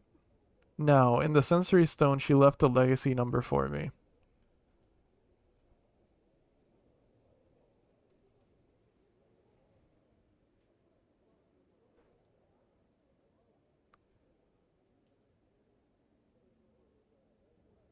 I'm gonna mention the number, maybe that's of use. Why would Giannis seems at a loss for words? Who are you? Sir, that my daughter would have left a legacy for you. I'm not certain there is a sensory stone in the fest hall that held the legacy number. It is possible that I knew her once and have forgotten her.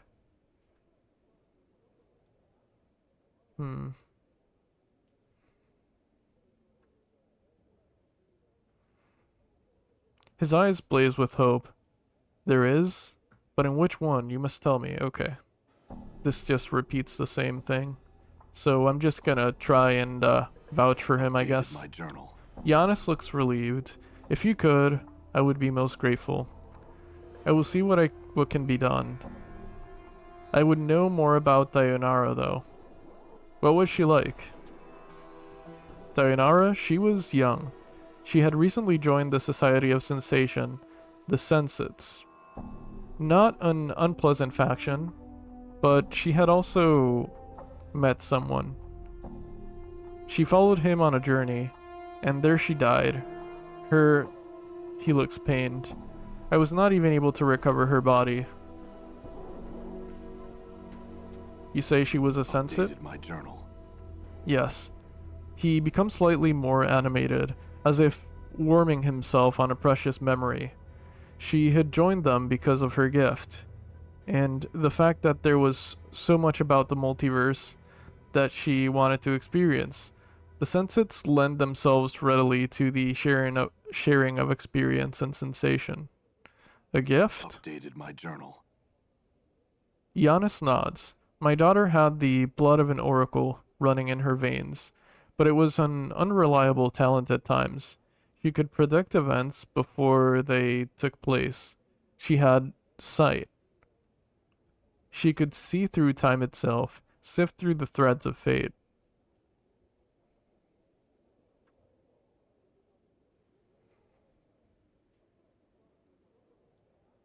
Do you know how she died?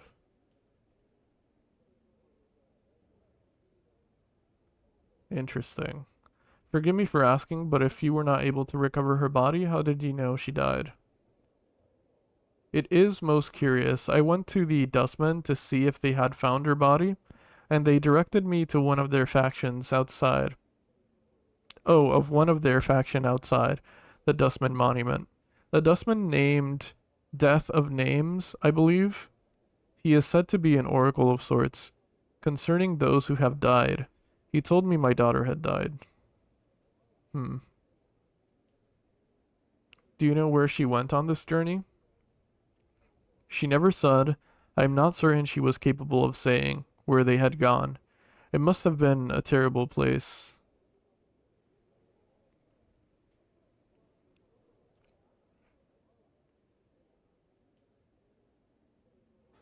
Do you know anything about this man she journeyed with? Little.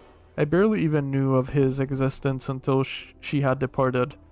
By then, it was too late to have known him. Okay, I'm gonna go back to the Civic Fest Hall and see if I can get him permission to enter. That's over here.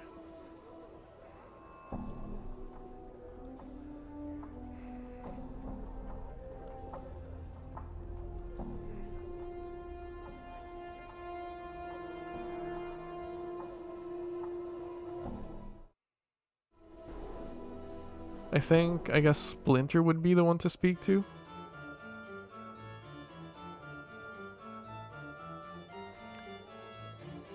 Splinter regards you coldly, as ever as you approach. We welcome you once more to the Civic Fest Hall, traveler. How may I help you? I had some questions. There is a man, Ionis, whom I was hoping you could grant temporary access to, the private sensorium. And for what reason would we allow such a thing? Because one of the stones there contains a fragment of his daughter's experiences. She died far from home, not having seen him in a long while, and he mourns her loss deeply. Updated my journal. Splinter nods, thinks for a moment, then nods again. Yes, we shall allow this Ionis to enter the private sensorium. Well escorted, of course. You may tell him he has permission. Thanks, Splinter. Cool. Okay, let's go back to him. Done. Sorry if this is confusing to anyone. I have taken up so many side quests in this game, or not so many, but quite a few. And in the middle of doing one quest, I found a solution to another, so I'm doing that.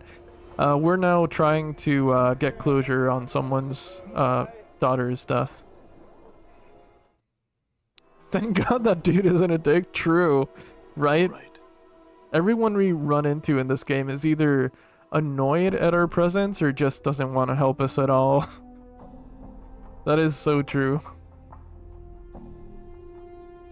You see Ionis. He turns as you enter. His eyes light up hopefully. Ah, at last. Were you able to convince them to grant access to their sensorium? Yes, they agreed to give you access to your daughter's sensory stone. I thank you, good sir. Thank you. I am in your debt. It was no trouble, Ionis. Please go and see the experiences of your daughter. I think they might ease your troubles. Updated my journal. In my experience in D&D type games, nobody ever wants to help you. It makes sense though. It makes for cool storytelling, having to overcome those obstacles for sure. You see Ionis. He turns as you enter and affixes you with a tired gaze. Greetings, Ionis. You again? Ionis frowns slightly and stares at you. What is it you want this time? What is an advocate again? I could use some counsel. Okay. I think there's no like follow-up to this, I'm assuming. Unless we like maybe we can go to the civic fest hall and he's there. I wonder if that's it for that quest.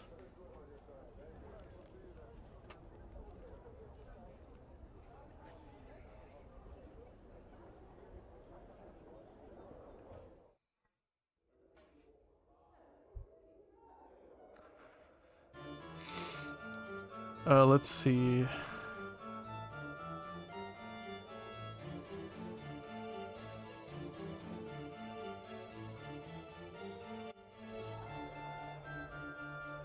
All right. This was the stone, if I remember correctly. Yeah, he's not here.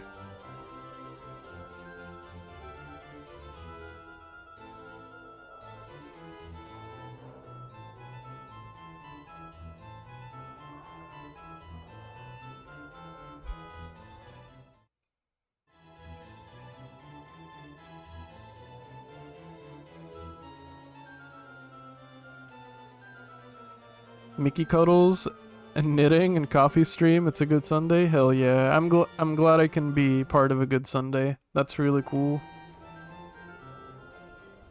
Mickey cuddles. Let's go. I'm sure you can talk to Giannis after he sees the stone about his experience. Maybe. There are quests that feel like, I mean, they have closure because you definitely solve them, but they don't have like any context afterwards. Like there was I immediately forgot as I was about to say it. Oh yeah, there was that one quest where we allowed a zombie to die, and the person right next to him who was actively talking to him said nothing in regards to the zombie's death. So I don't know. I don't know if can you tell me about the fire? Can you tell me about your daughter?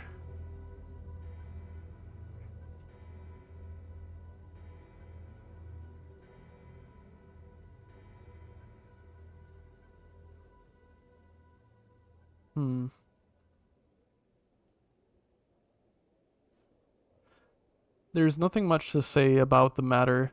It was a strange localized fire. I cannot imagine what would have been precious in the documents that were burned, but someone must have wanted them destroyed.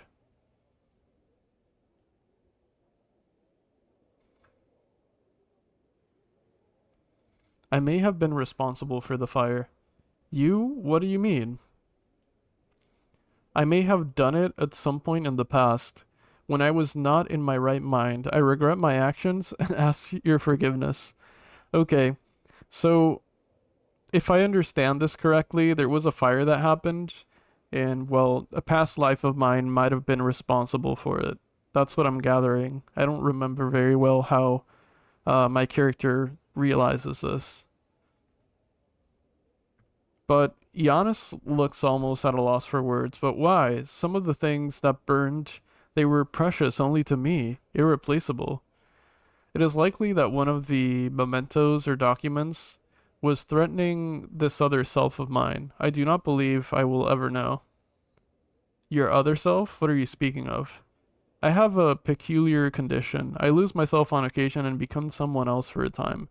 During that time, my actions are not my own. Giannis frowns. He seems to be thinking the matter over. I have heard of such symptoms of the mind, temporary amnesia, and the emergence of another personality. Then there is a fact that you have chosen to claim responsibility for your crime. That is similar to my condition. I came to ask for forgiveness for the crime.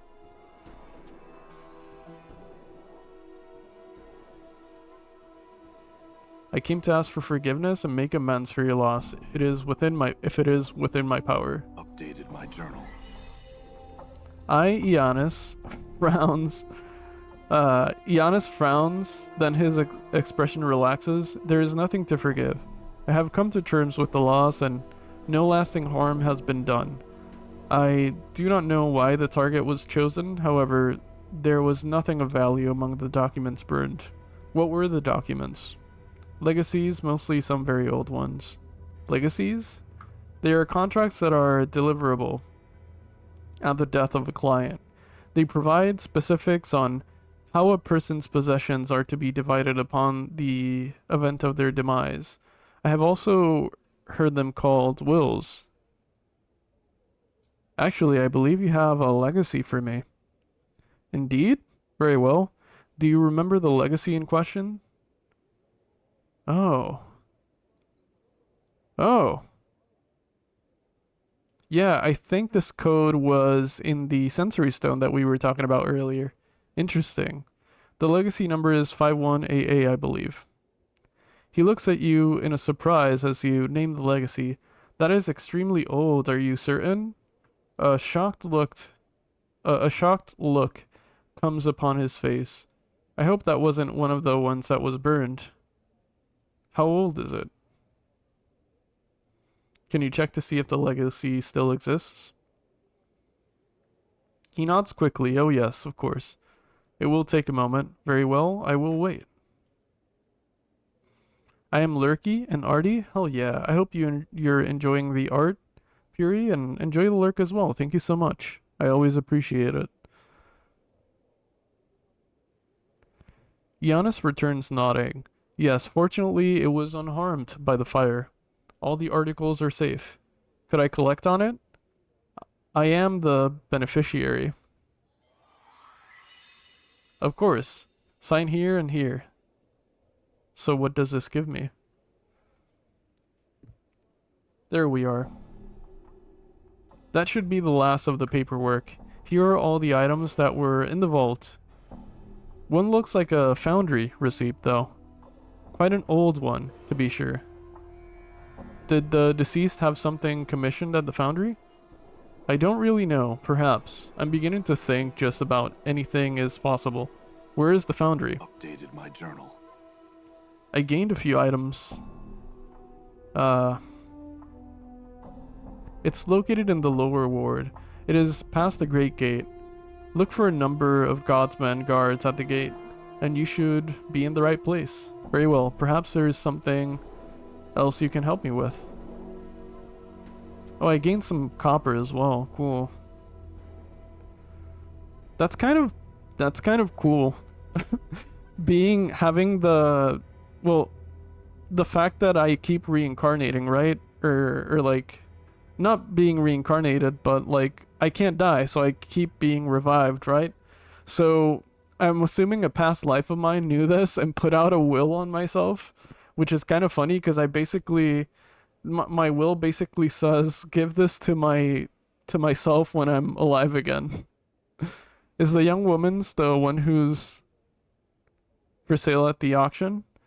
I don't think so, because Dayanara, which is Ionis's daughter who died, was a companion of ours in our previous life.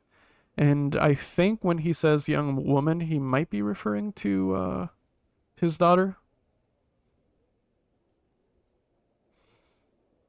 At least I think so. I'm going to speak to him again because there's another will that it looked like I could claim. Maybe that's hers, but I'm not sure. I'm gonna try that right now. Or not a will, but documents. That's originally why I came here too, because I wanted to see if he had any documents on her. But it seems like he deals mainly with wills and legacies, so I don't know. I'm gonna try though. Let's see. Okay, we're gonna ask about... I have come to collect legacy of a young woman. Indeed, very well. You remember the legacy in question? The young woman's legacy is 687 KS. His eyes widen as you name the legacy. My daughter's legacy. Yeah, it's unfortunately his daughter's, not Triss's. Not, yeah, doesn't belong to Triss. He looks shocked. How do you know my daughter? I don't know. I'm hoping the legacy can answer that. Okay. That's, like, brutally honest. Actually, it is a legal matter of no concern to yours. That's freaking rude. Okay, I'm gonna just say the honest one.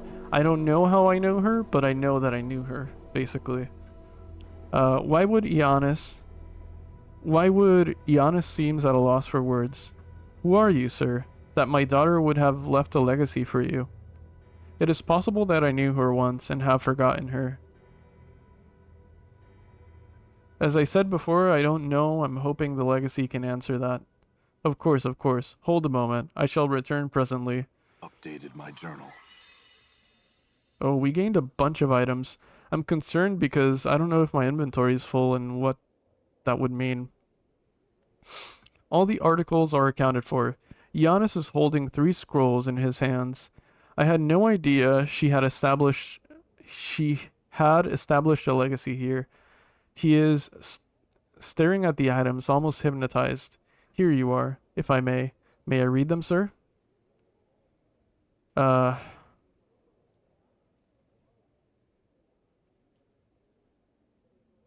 course, here you are. I'm not about to deny him reading his daughter's will. Giannis takes the scroll and studies it. There is a long silence. Then he slowly looks up at you.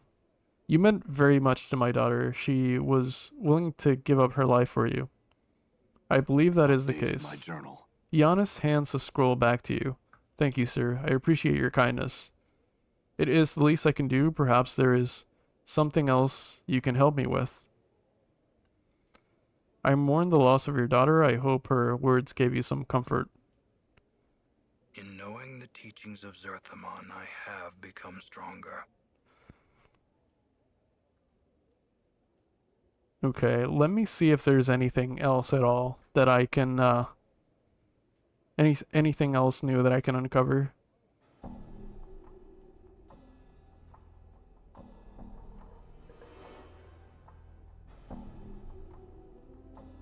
Okay, there doesn't seem to be anything new. What's in my inventory now? Dayanara's Legacy, Healing Scroll, Kaleidoscope Gem. This shimmering jewel catches the light and reflects it in a spray of colors. It looks extremely valuable. Interesting.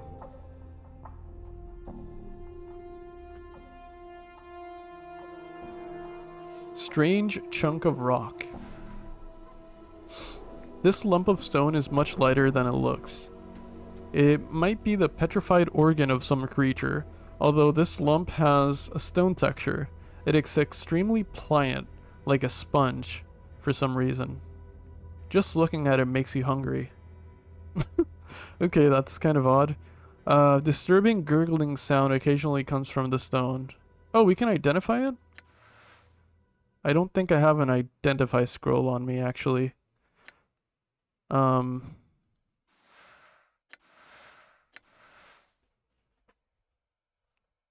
I think some of my party may be able to identify. Let me see. Blindness. No, but I can probably buy an identify spell.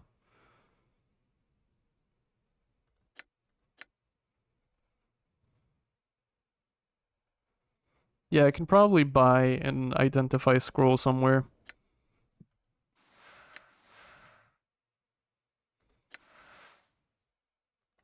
Interesting.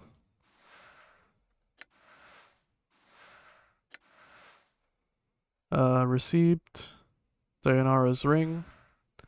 This ivory ring was part of Dayanara's legacy. It radiates a slight glow, and though it is cold to the touch, the chill is strangely comforting. The ivory band stretches to fit the width of any finger. Can I wear it? It lowers my armor class. That's interesting. Is it cursed? Do you think of your possessions in real life as items? Yeah, I do. By the way, are you feeling less lost now? A little, because I need to go to the foundry, and I suspect that's where I'll find the forging hammer. I feel a little bit lost, yeah, a little bit less lost, yes. Piece of paper with some sort of symbol stamped on it. Yeah, the answer is yes. I feel a little bit less lost.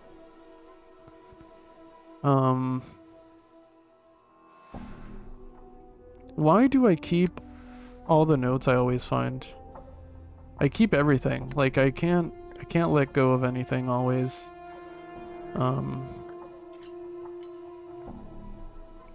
Let's give this to Dakon. And let's try and heal Dakon before we keep going.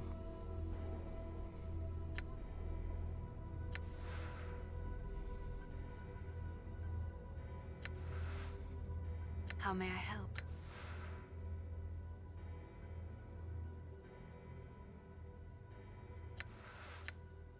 Show me our ways.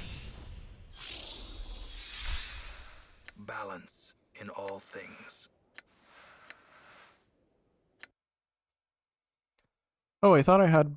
I thought I gave Dakon some bandages. Let's use that too. Oh, no, not what I meant to do.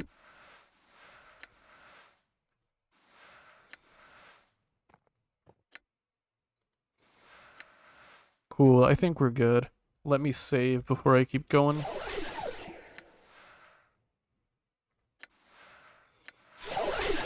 I have a question, Coffee. What's up? What's the question? I don't think my mom is gonna call me back. Uh-oh. Ready. Huh? I'm listening. Do you think she forgot? Or do you think the phone signal is just that bad? In general with the game, you were a bit overwhelmed when you started. Yeah, a little bit. There's just a lot to this game. But if I'm overwhelmed, it's not in a bad way at least. I'm not annoyed or anything. It is just very confusing sometimes. But that's the nature of this game. I feel like it's wide open, you know?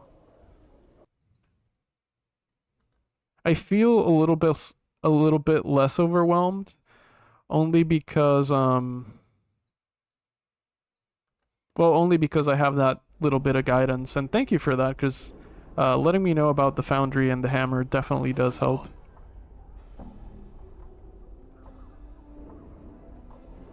How is the skull a fighter?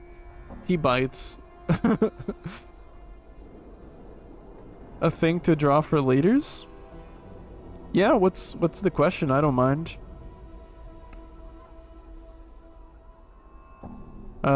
She forgot or got busy. She just called me from the back porch where the Wi-Fi barely reaches. Oh, I see, okay. He bites, yeah. I assumed as much.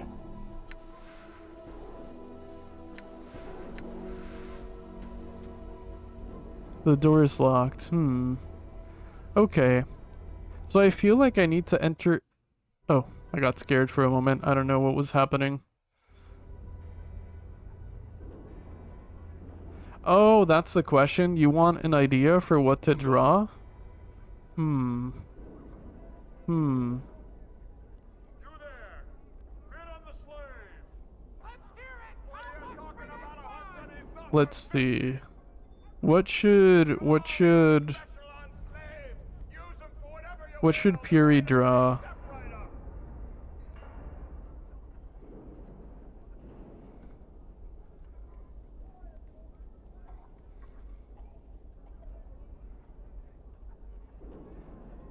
Why don't you draw a little cat? I'd love to see a little cat drawing. Like a kitten.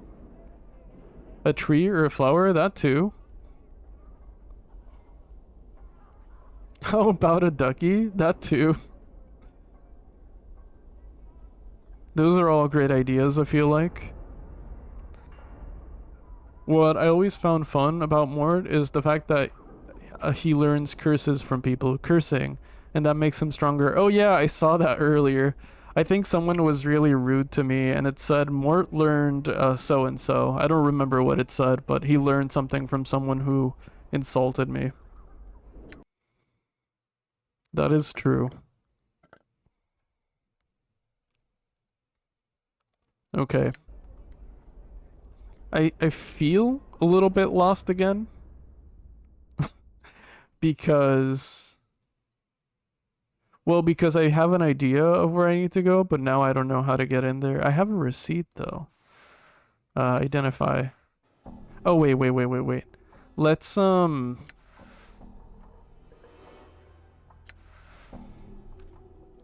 me see if I can buy an identify scroll.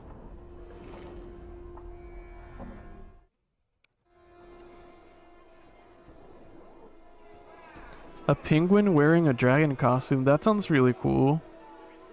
I'm a fan of that. That sounds like something you'd find in RuneScape. There's actually a group of penguins in RuneScape disguised as a sheep.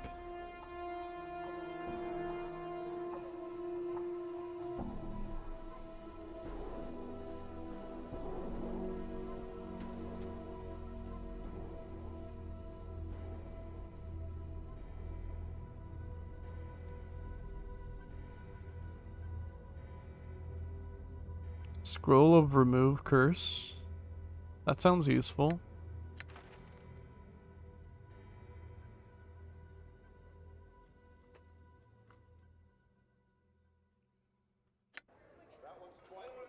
I need an identify one though.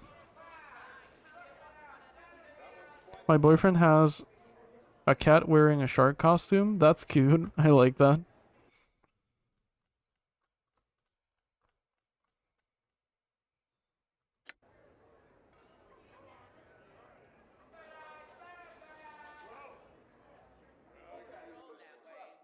Give me two back. Hmm.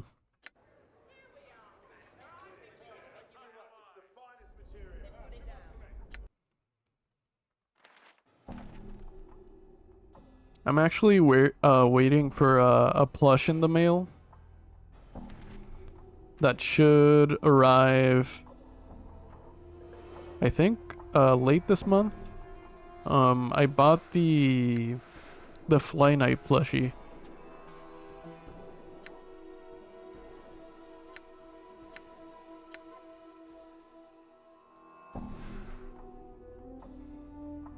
Oh, I forgot I could read this.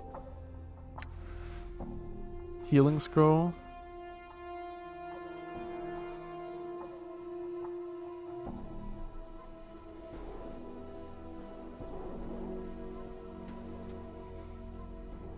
Okay, I don't need to use this right now. This is really useful. It sounds like a panacea of sorts.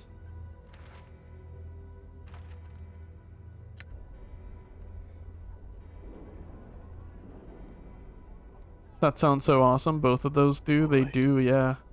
I agree.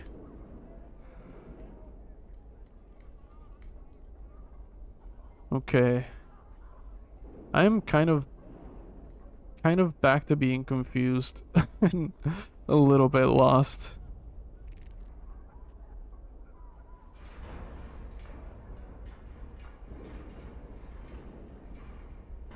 Because I still can't enter the foundry. Oh, I can talk to them through the gate. Okay. You see a burly, bored-looking guard. State your business, please. I'm here to pick up an order.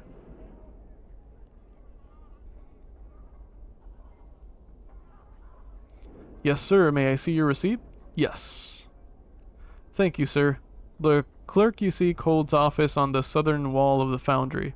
Thank you for your patronage. He opens the gate for you. Hell yeah, we're in. We're so in. Let me save just in case. Okay. The southern wall, you say. I guess it's inside, but I'm looking around a little bit. Okay, nothing over here. Godsman guards. Okay, let's go in. I have noted? Hell yeah. Good luck with the art. I hope you're having fun with it.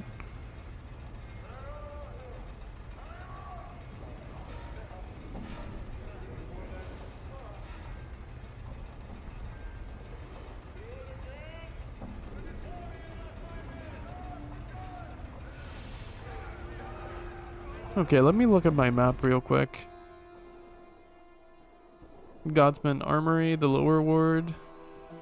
And what's this? There's a door here as well.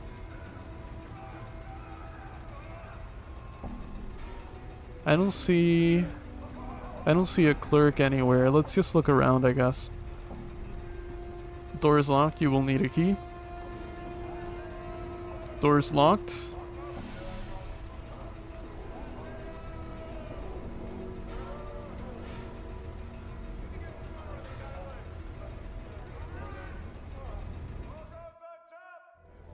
Godsman Hall.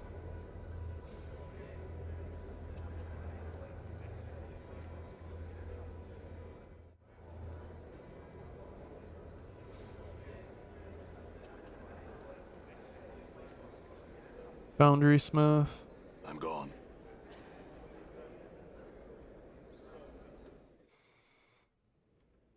Small dwelling. All right. Anything of value?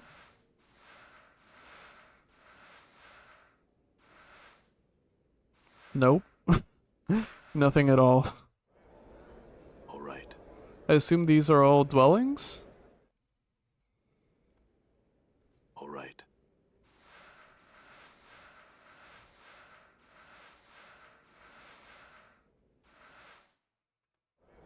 I'm gone. All right.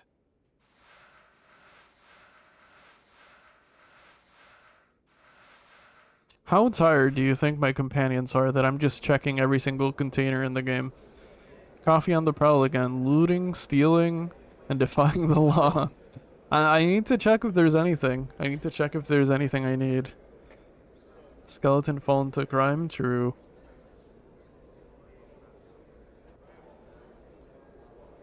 Can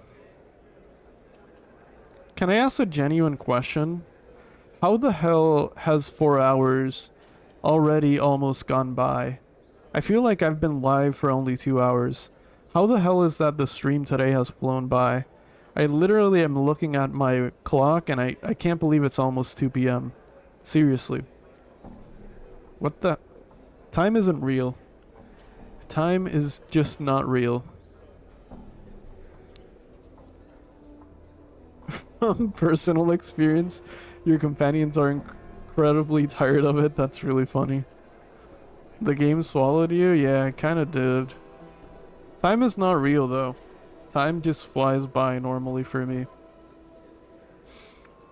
You see a severe woman with flaming red hair pulled back tight, giving her face a stretched, nervous look. She appears to be deep in thought at your approach. She glances up and says, "Can I help you with something?" "Yes, I had some questions." "What do you want?" Tell me about the Great Foundry." "Yeah, sure, tell me about the Great Foundry." She stifles a yawn. You can ask almost anyone else here about the Foundry, and you'll get the same answer. What makes you think I'll give anything that's any different? Ask another question. Tell me about the project you're working on. Tell you about the project we've sworn our lives to complete and defend? No, I don't think so. Not yet, anyway. Let's just say it's powerful, and it'll be worth the effort we've put into.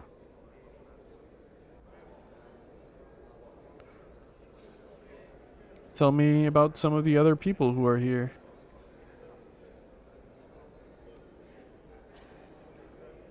This is from someone who plays Baldur's Gate 3 with her brother, who searches every single barrel.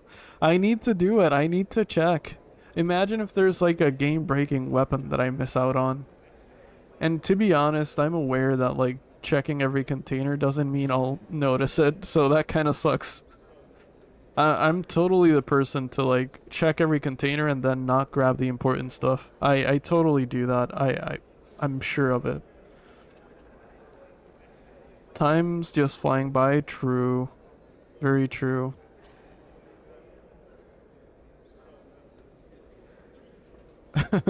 My boyfriend's annoyed of me talking to every single corpse. I try and do that too.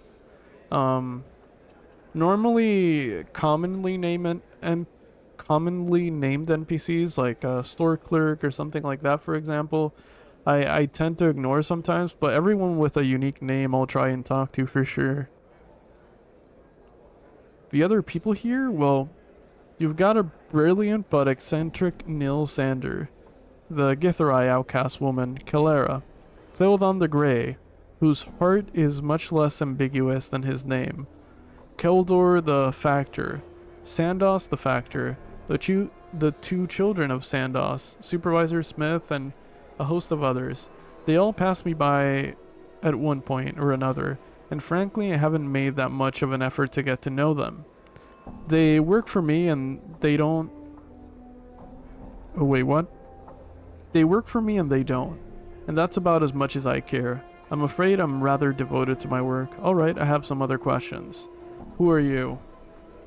My name is Bedai Lin.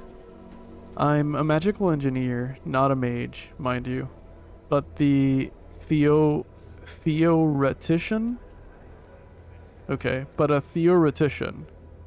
And I'm going to make sure the Godsmen don't get a chance to use the weapon or contract for other weapons of war again. Okay, I see. Farewell.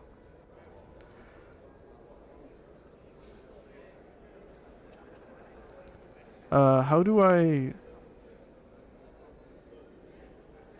Where's the... Oh, there it is. Okay.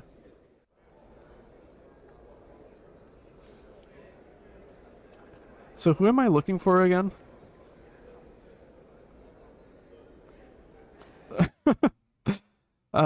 Delivered the receipt to the Great Foundry. I have the receipt that will allow me into the Great Foundry.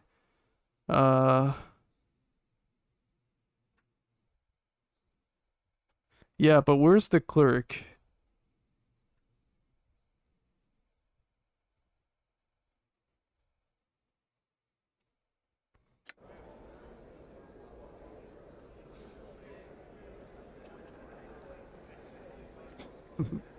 Thank you always for bearing with me and like my short-term memory. Cause I know it's bad sometimes. But like I feel like that makes for good.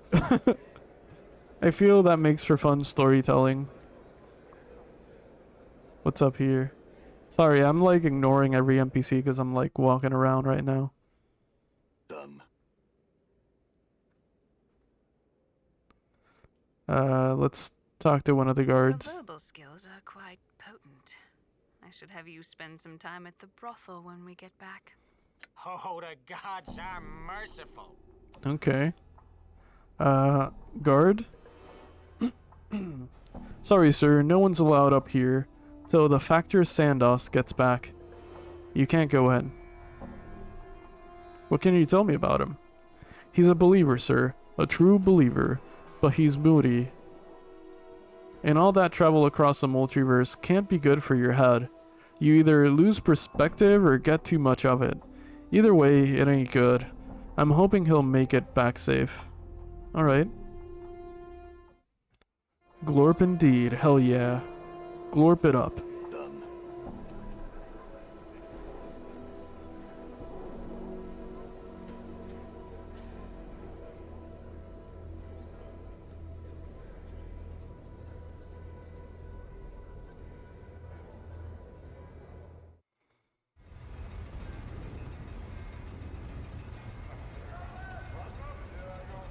Okay, so they said something about a clerk.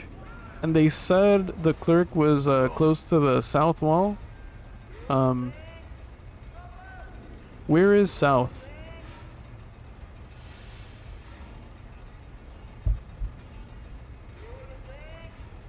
Like south from where? Oh, is this the clerk? They're standing behind a table or a counter. You see a wizened old man with trembling hands and a cunning face. He looks you over carefully and speaks. Hell, have I seen you before? You seem familiar to me somehow. I suppose it's possible. I never forget a face. It'll come to me. Bator with it. Do you remember where? It's important to me. Not so fast, lad. Takes a while for my mind to warm up to a task like this. I've lived a long time and seen a lot more faces in that time, and it ain't easy to remember. Memory's a fleeting thing, and that's some you can bank on. Before replying, you mutter, "Tell me about it, lad."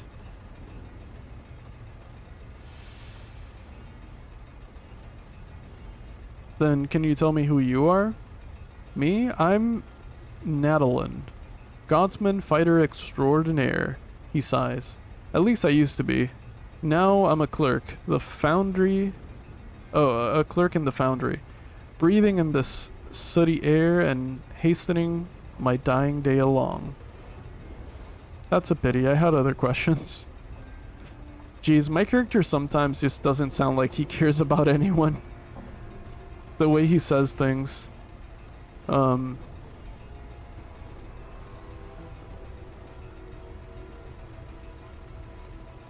here to pick up an item. Do you have a receipt? I need a receipt. I can't give you anything. Yes, I do. The old man takes the receipt from you and scrutinizes it carefully. This thing's over 100 years old. How do you come by it? I left it for myself, but I got busy. That's a good one.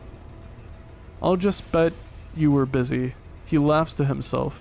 He passes over his armload. Here you go. Treat this work with care, you hear? That I will. I had some more questions, though.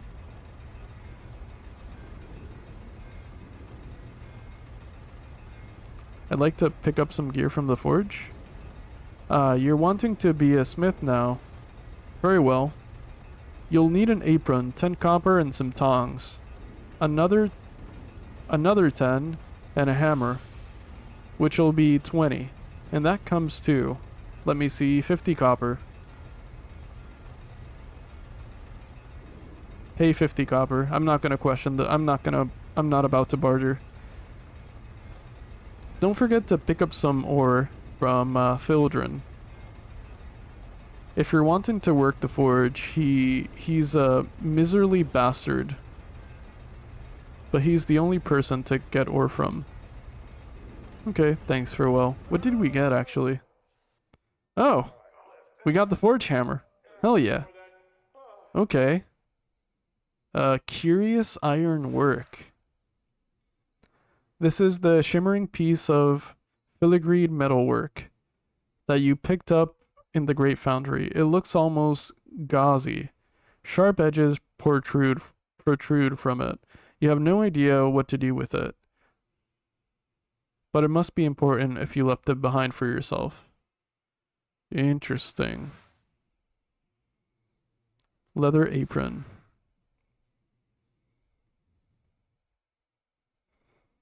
Okay, can I wear it? It doesn't seem like I can wear it, but that's okay. I got some tongs, I got a forge hammer. I don't know what I'm forging, but I'm curious to see what I can do. You said to talk to Thildren, right?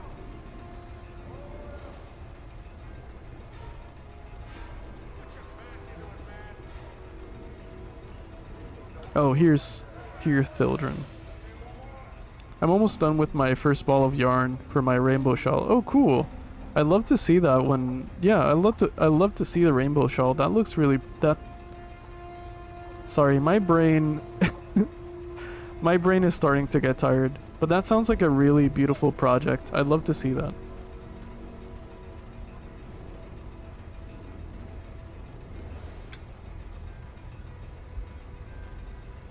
I think I'll be calling it a stream soon. But not yet. I wanna see some things before I call it a stream.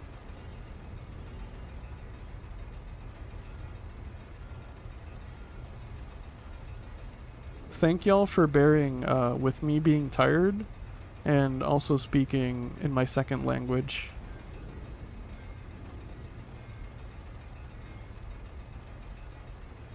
because I'm sure that's also a factor in everything I say incorrectly sometimes. I'm looking to see if anyone's live that I can raid later.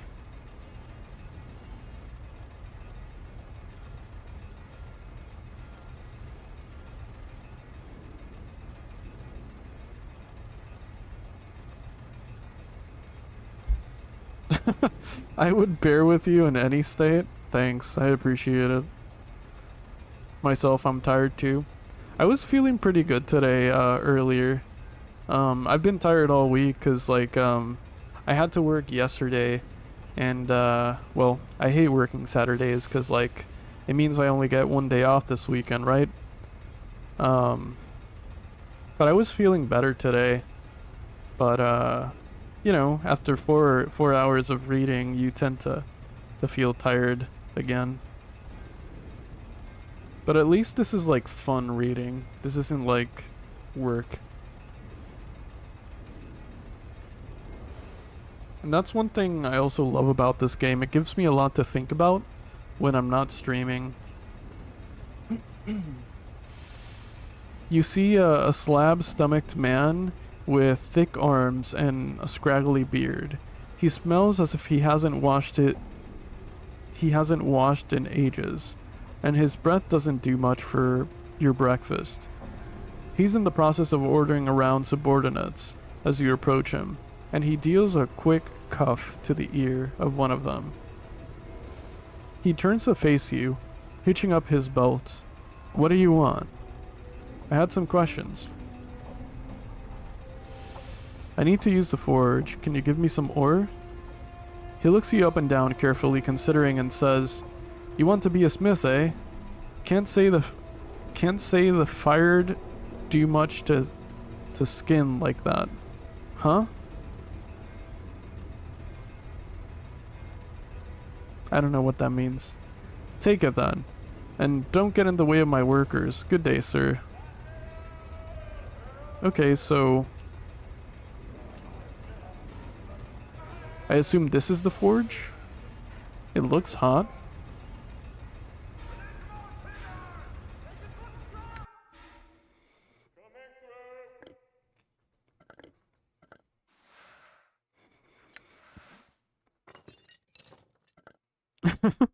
I'm trying to use RuneScape logic, but I'm sure it won't work that way.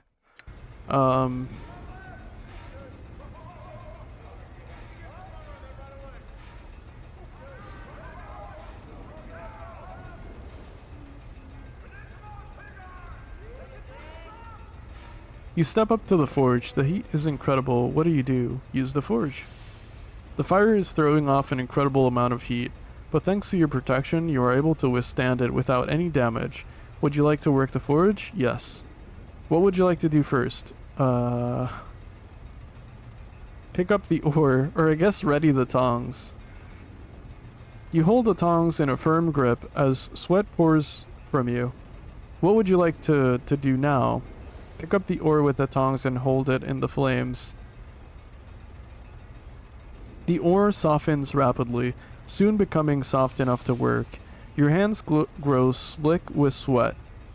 Place the softened ore on the forge and work it into shape. What would you like to forge? Oh, give me a quick second. I'm getting a phone call. I'll be right back.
Okay, I'm back.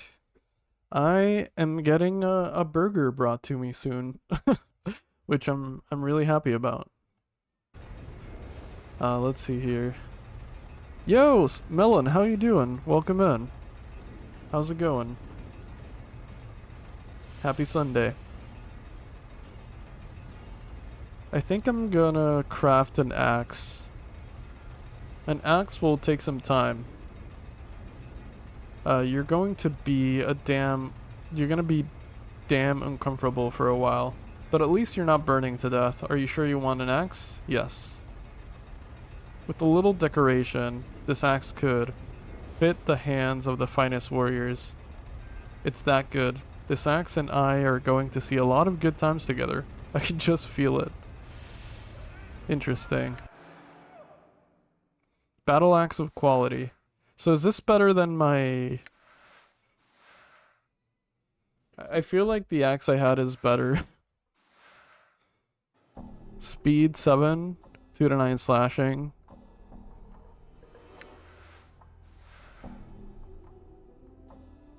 But this one's enchanted. That's okay though. I'll give it the Dakon in the meantime. Borger, true. Very true.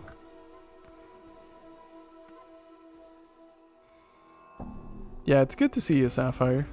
Thank you for stopping by and saying hi.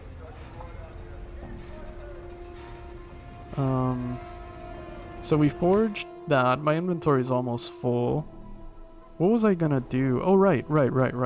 Okay, so before I call it a stream, I am going to try and break the statue that I found at the beginning of the stream today, that I've been trying to find the hammer for this whole time. I'm gone. I'm gonna do that and see what happens. After that, I'll call it a stream. But let's see. We need to go to the... What's it called? The higher ward? Because this is the lower ward. The clerk's ward, that's it. Clerk's ward. And there should be a museum around here. I think it was this. Or was it this? Let me check my map actually. No, that's the apothecary. This is it. Right. We need to say up Yeah. now. Cool. Okay, let me save. And this is the statue I wanted to see what happened.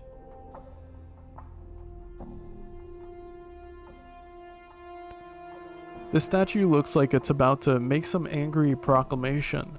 The sculptor had captured the essence of fury magnificently. The chiseled tension lines around the neck and forehead alone must have taken many long months to correct. Fine cracks run over the entire statue, and there is a plaque attached to its base. Oh, also I hadn't noticed that the chat box on screen was frozen. Let me fix that. Okay. Let's see. Examine the cracks. You carefully examine the cracks that run like a network of fine black veins along the statue's surface. Thank you for the glorp. At one point near its inner arm is a section where an entire splinter of stone looks ready to come off.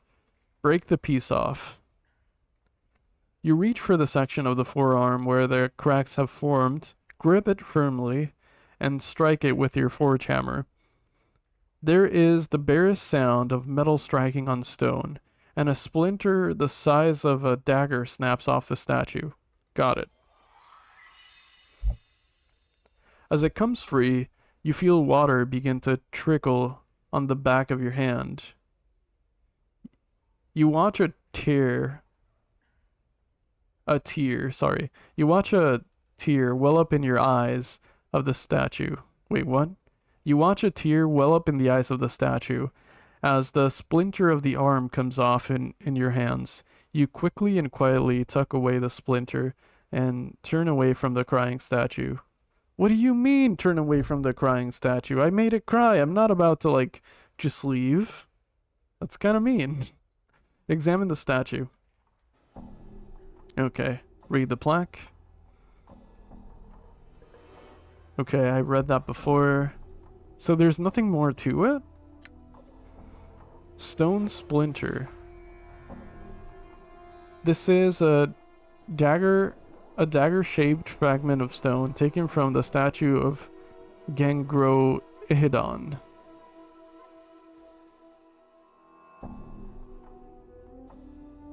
So this is a weapon? That's what it is?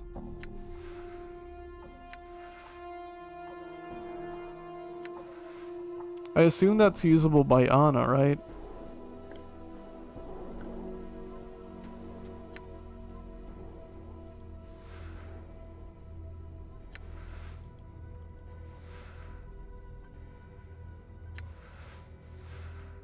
Oh no, because Anna uses fists to fight. Yeah. Okay, so it doesn't belong to her. She can't use it. I don't think Falls from Grace can use it because she's like a mage. Yeah. Interesting. So that's just a weapon I could use. Okay.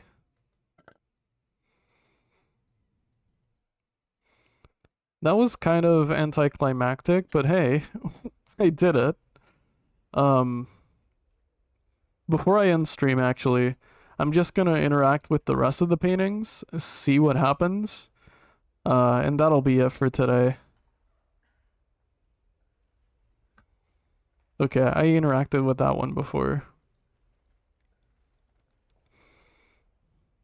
Coffee, do you frequent an art museum? I haven't been to one in a while, actually.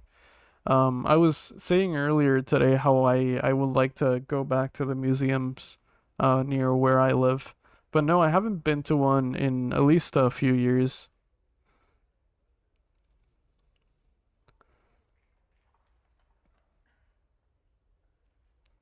This is a portrait of a grotesque, hook-nosed old crone. The hag's flesh is sickly blue, a sickly blue-gray color. Her eyes glow red like embers of a dying fire. Her chin, long and sharp, juts forward in an extreme underbite.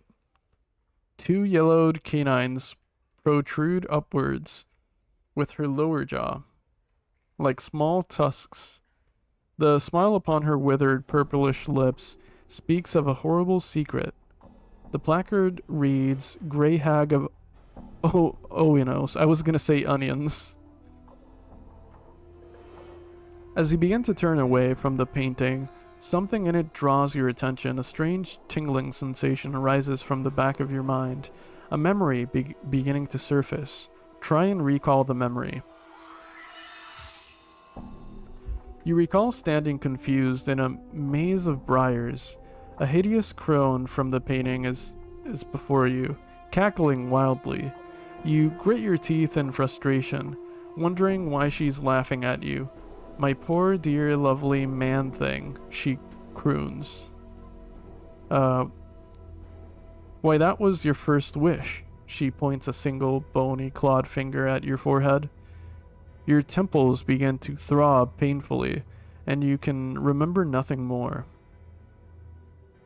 Interesting. Does San Juan have one? Yeah, I think there's multiple museums around my area. I'm pretty sure there are.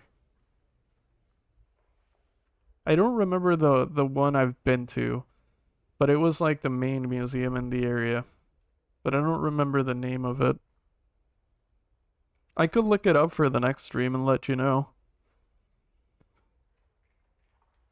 This looks to be a subterranean landscape, a massive cavern interior filled with colorful, faintly luminescent, gigantic fungi.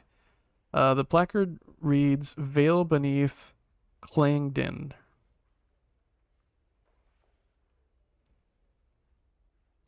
This painting is a dark cityscape, a faraway view of some giant center of civilization being turned to the ground.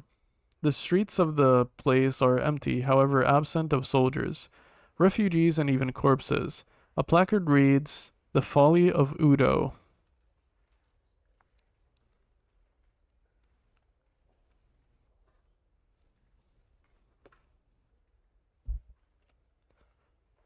The hundreds of chips of translucent green glass, which make up the stained glass window, don't appear to be held together by anything, but rather remain free-floating and mysteriously suspended within the iron frame's boundaries.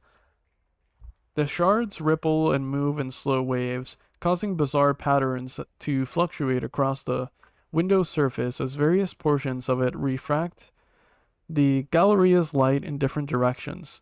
A small placard beside the window reads, "Arcadian stained glass window. Touch the glass." You reach out to touch the undulating glass shards, but find you cannot do so. Your hand stops just short of the surface of the glass. Punch the glass. You succeed, only in bruising your knuckles. The glass may as well be sheet iron. Interesting. This painting shows an enormous granite keep, a hideous thing, long and low, covered in leering gargoyles, suspended in what looks like to be a night sky. A cloud of crimson and violet vapor whirls in the background. Along the right side of the painting, a placard reads, "Simply the Library." Okay, we only have a few paintings left. This painting depicts a shore scene, with wide reddish-orange sun setting behind the peninsula, or large jetty. The scene, though unoriginal, is breathtaking. The play of the fading daylight across the water is captured perfectly, but staring at the painted sun for any length of time makes your eyes ache. A placard reads, "Surface of Thalacia. Touch the painting." Oddly enough, there is nothing unusual about the surface of this painting.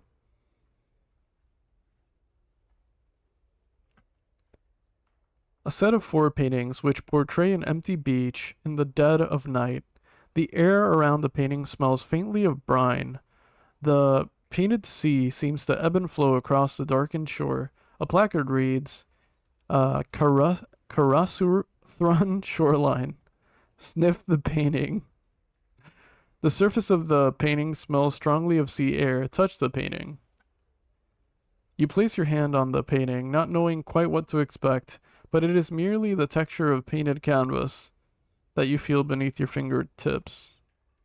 Alright. So this is the same painting, it just looks like it... Yeah, okay. There's one more artwork here. Several shards of black crystal or ice swirl within the freezing wind that this orange pedestal gives forth. Each shard looks razor sharp. Touching or grabbing one would be perilous. A placard on the pedestal reads, "Dark Birds of Ocanthus." I'm gonna touch one. As you reach out to touch one of the whirling shards, your finger enters the icy wind that rises from the pedestal. Instantly, a coast of numbing frost forms around your finger, causing you to momentarily draw back. Place your finger back in and touch one. You thrust your finger into the frigid, numbing wind. Unbeknownst to you, the forefinger freezes solid as one of the black shards spins into it. Your fingertip breaks off with a sharp crack and goes skittering across the Galleria floor. The icy dark birds remain in their whirling orbit as you wait for your fingertip to grow back. Leave. Hope no one saw any of that. That's interesting. Okay, let's speak to the museum host. See if there's anything new she says.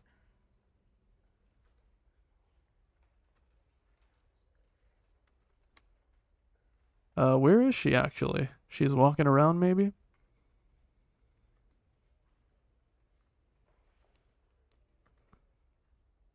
Oh, there she is. Ivana smiles and motions towards... Oh wait, Ivana smiles and motions you towards her. Greetings again. Do you have any questions regarding one of the pieces? Yes, I do. I'm gonna ask about the statue I broke. Statue of the Screaming Man.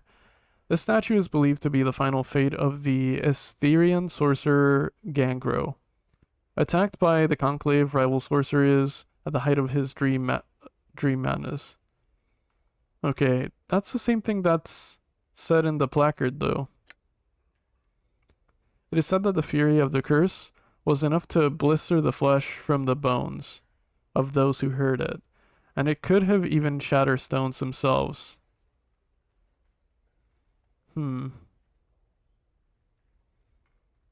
Okay.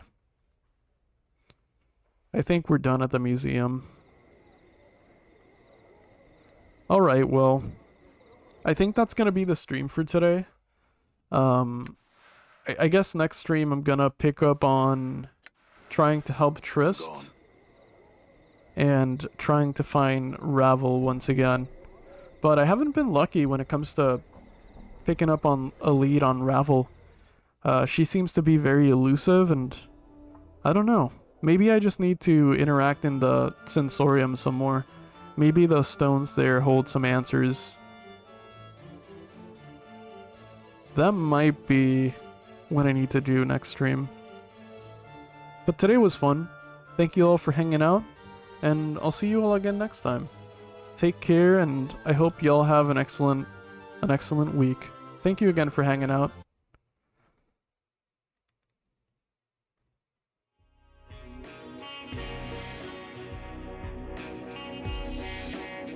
Until next time, it was lovely seeing you all. Bye-bye.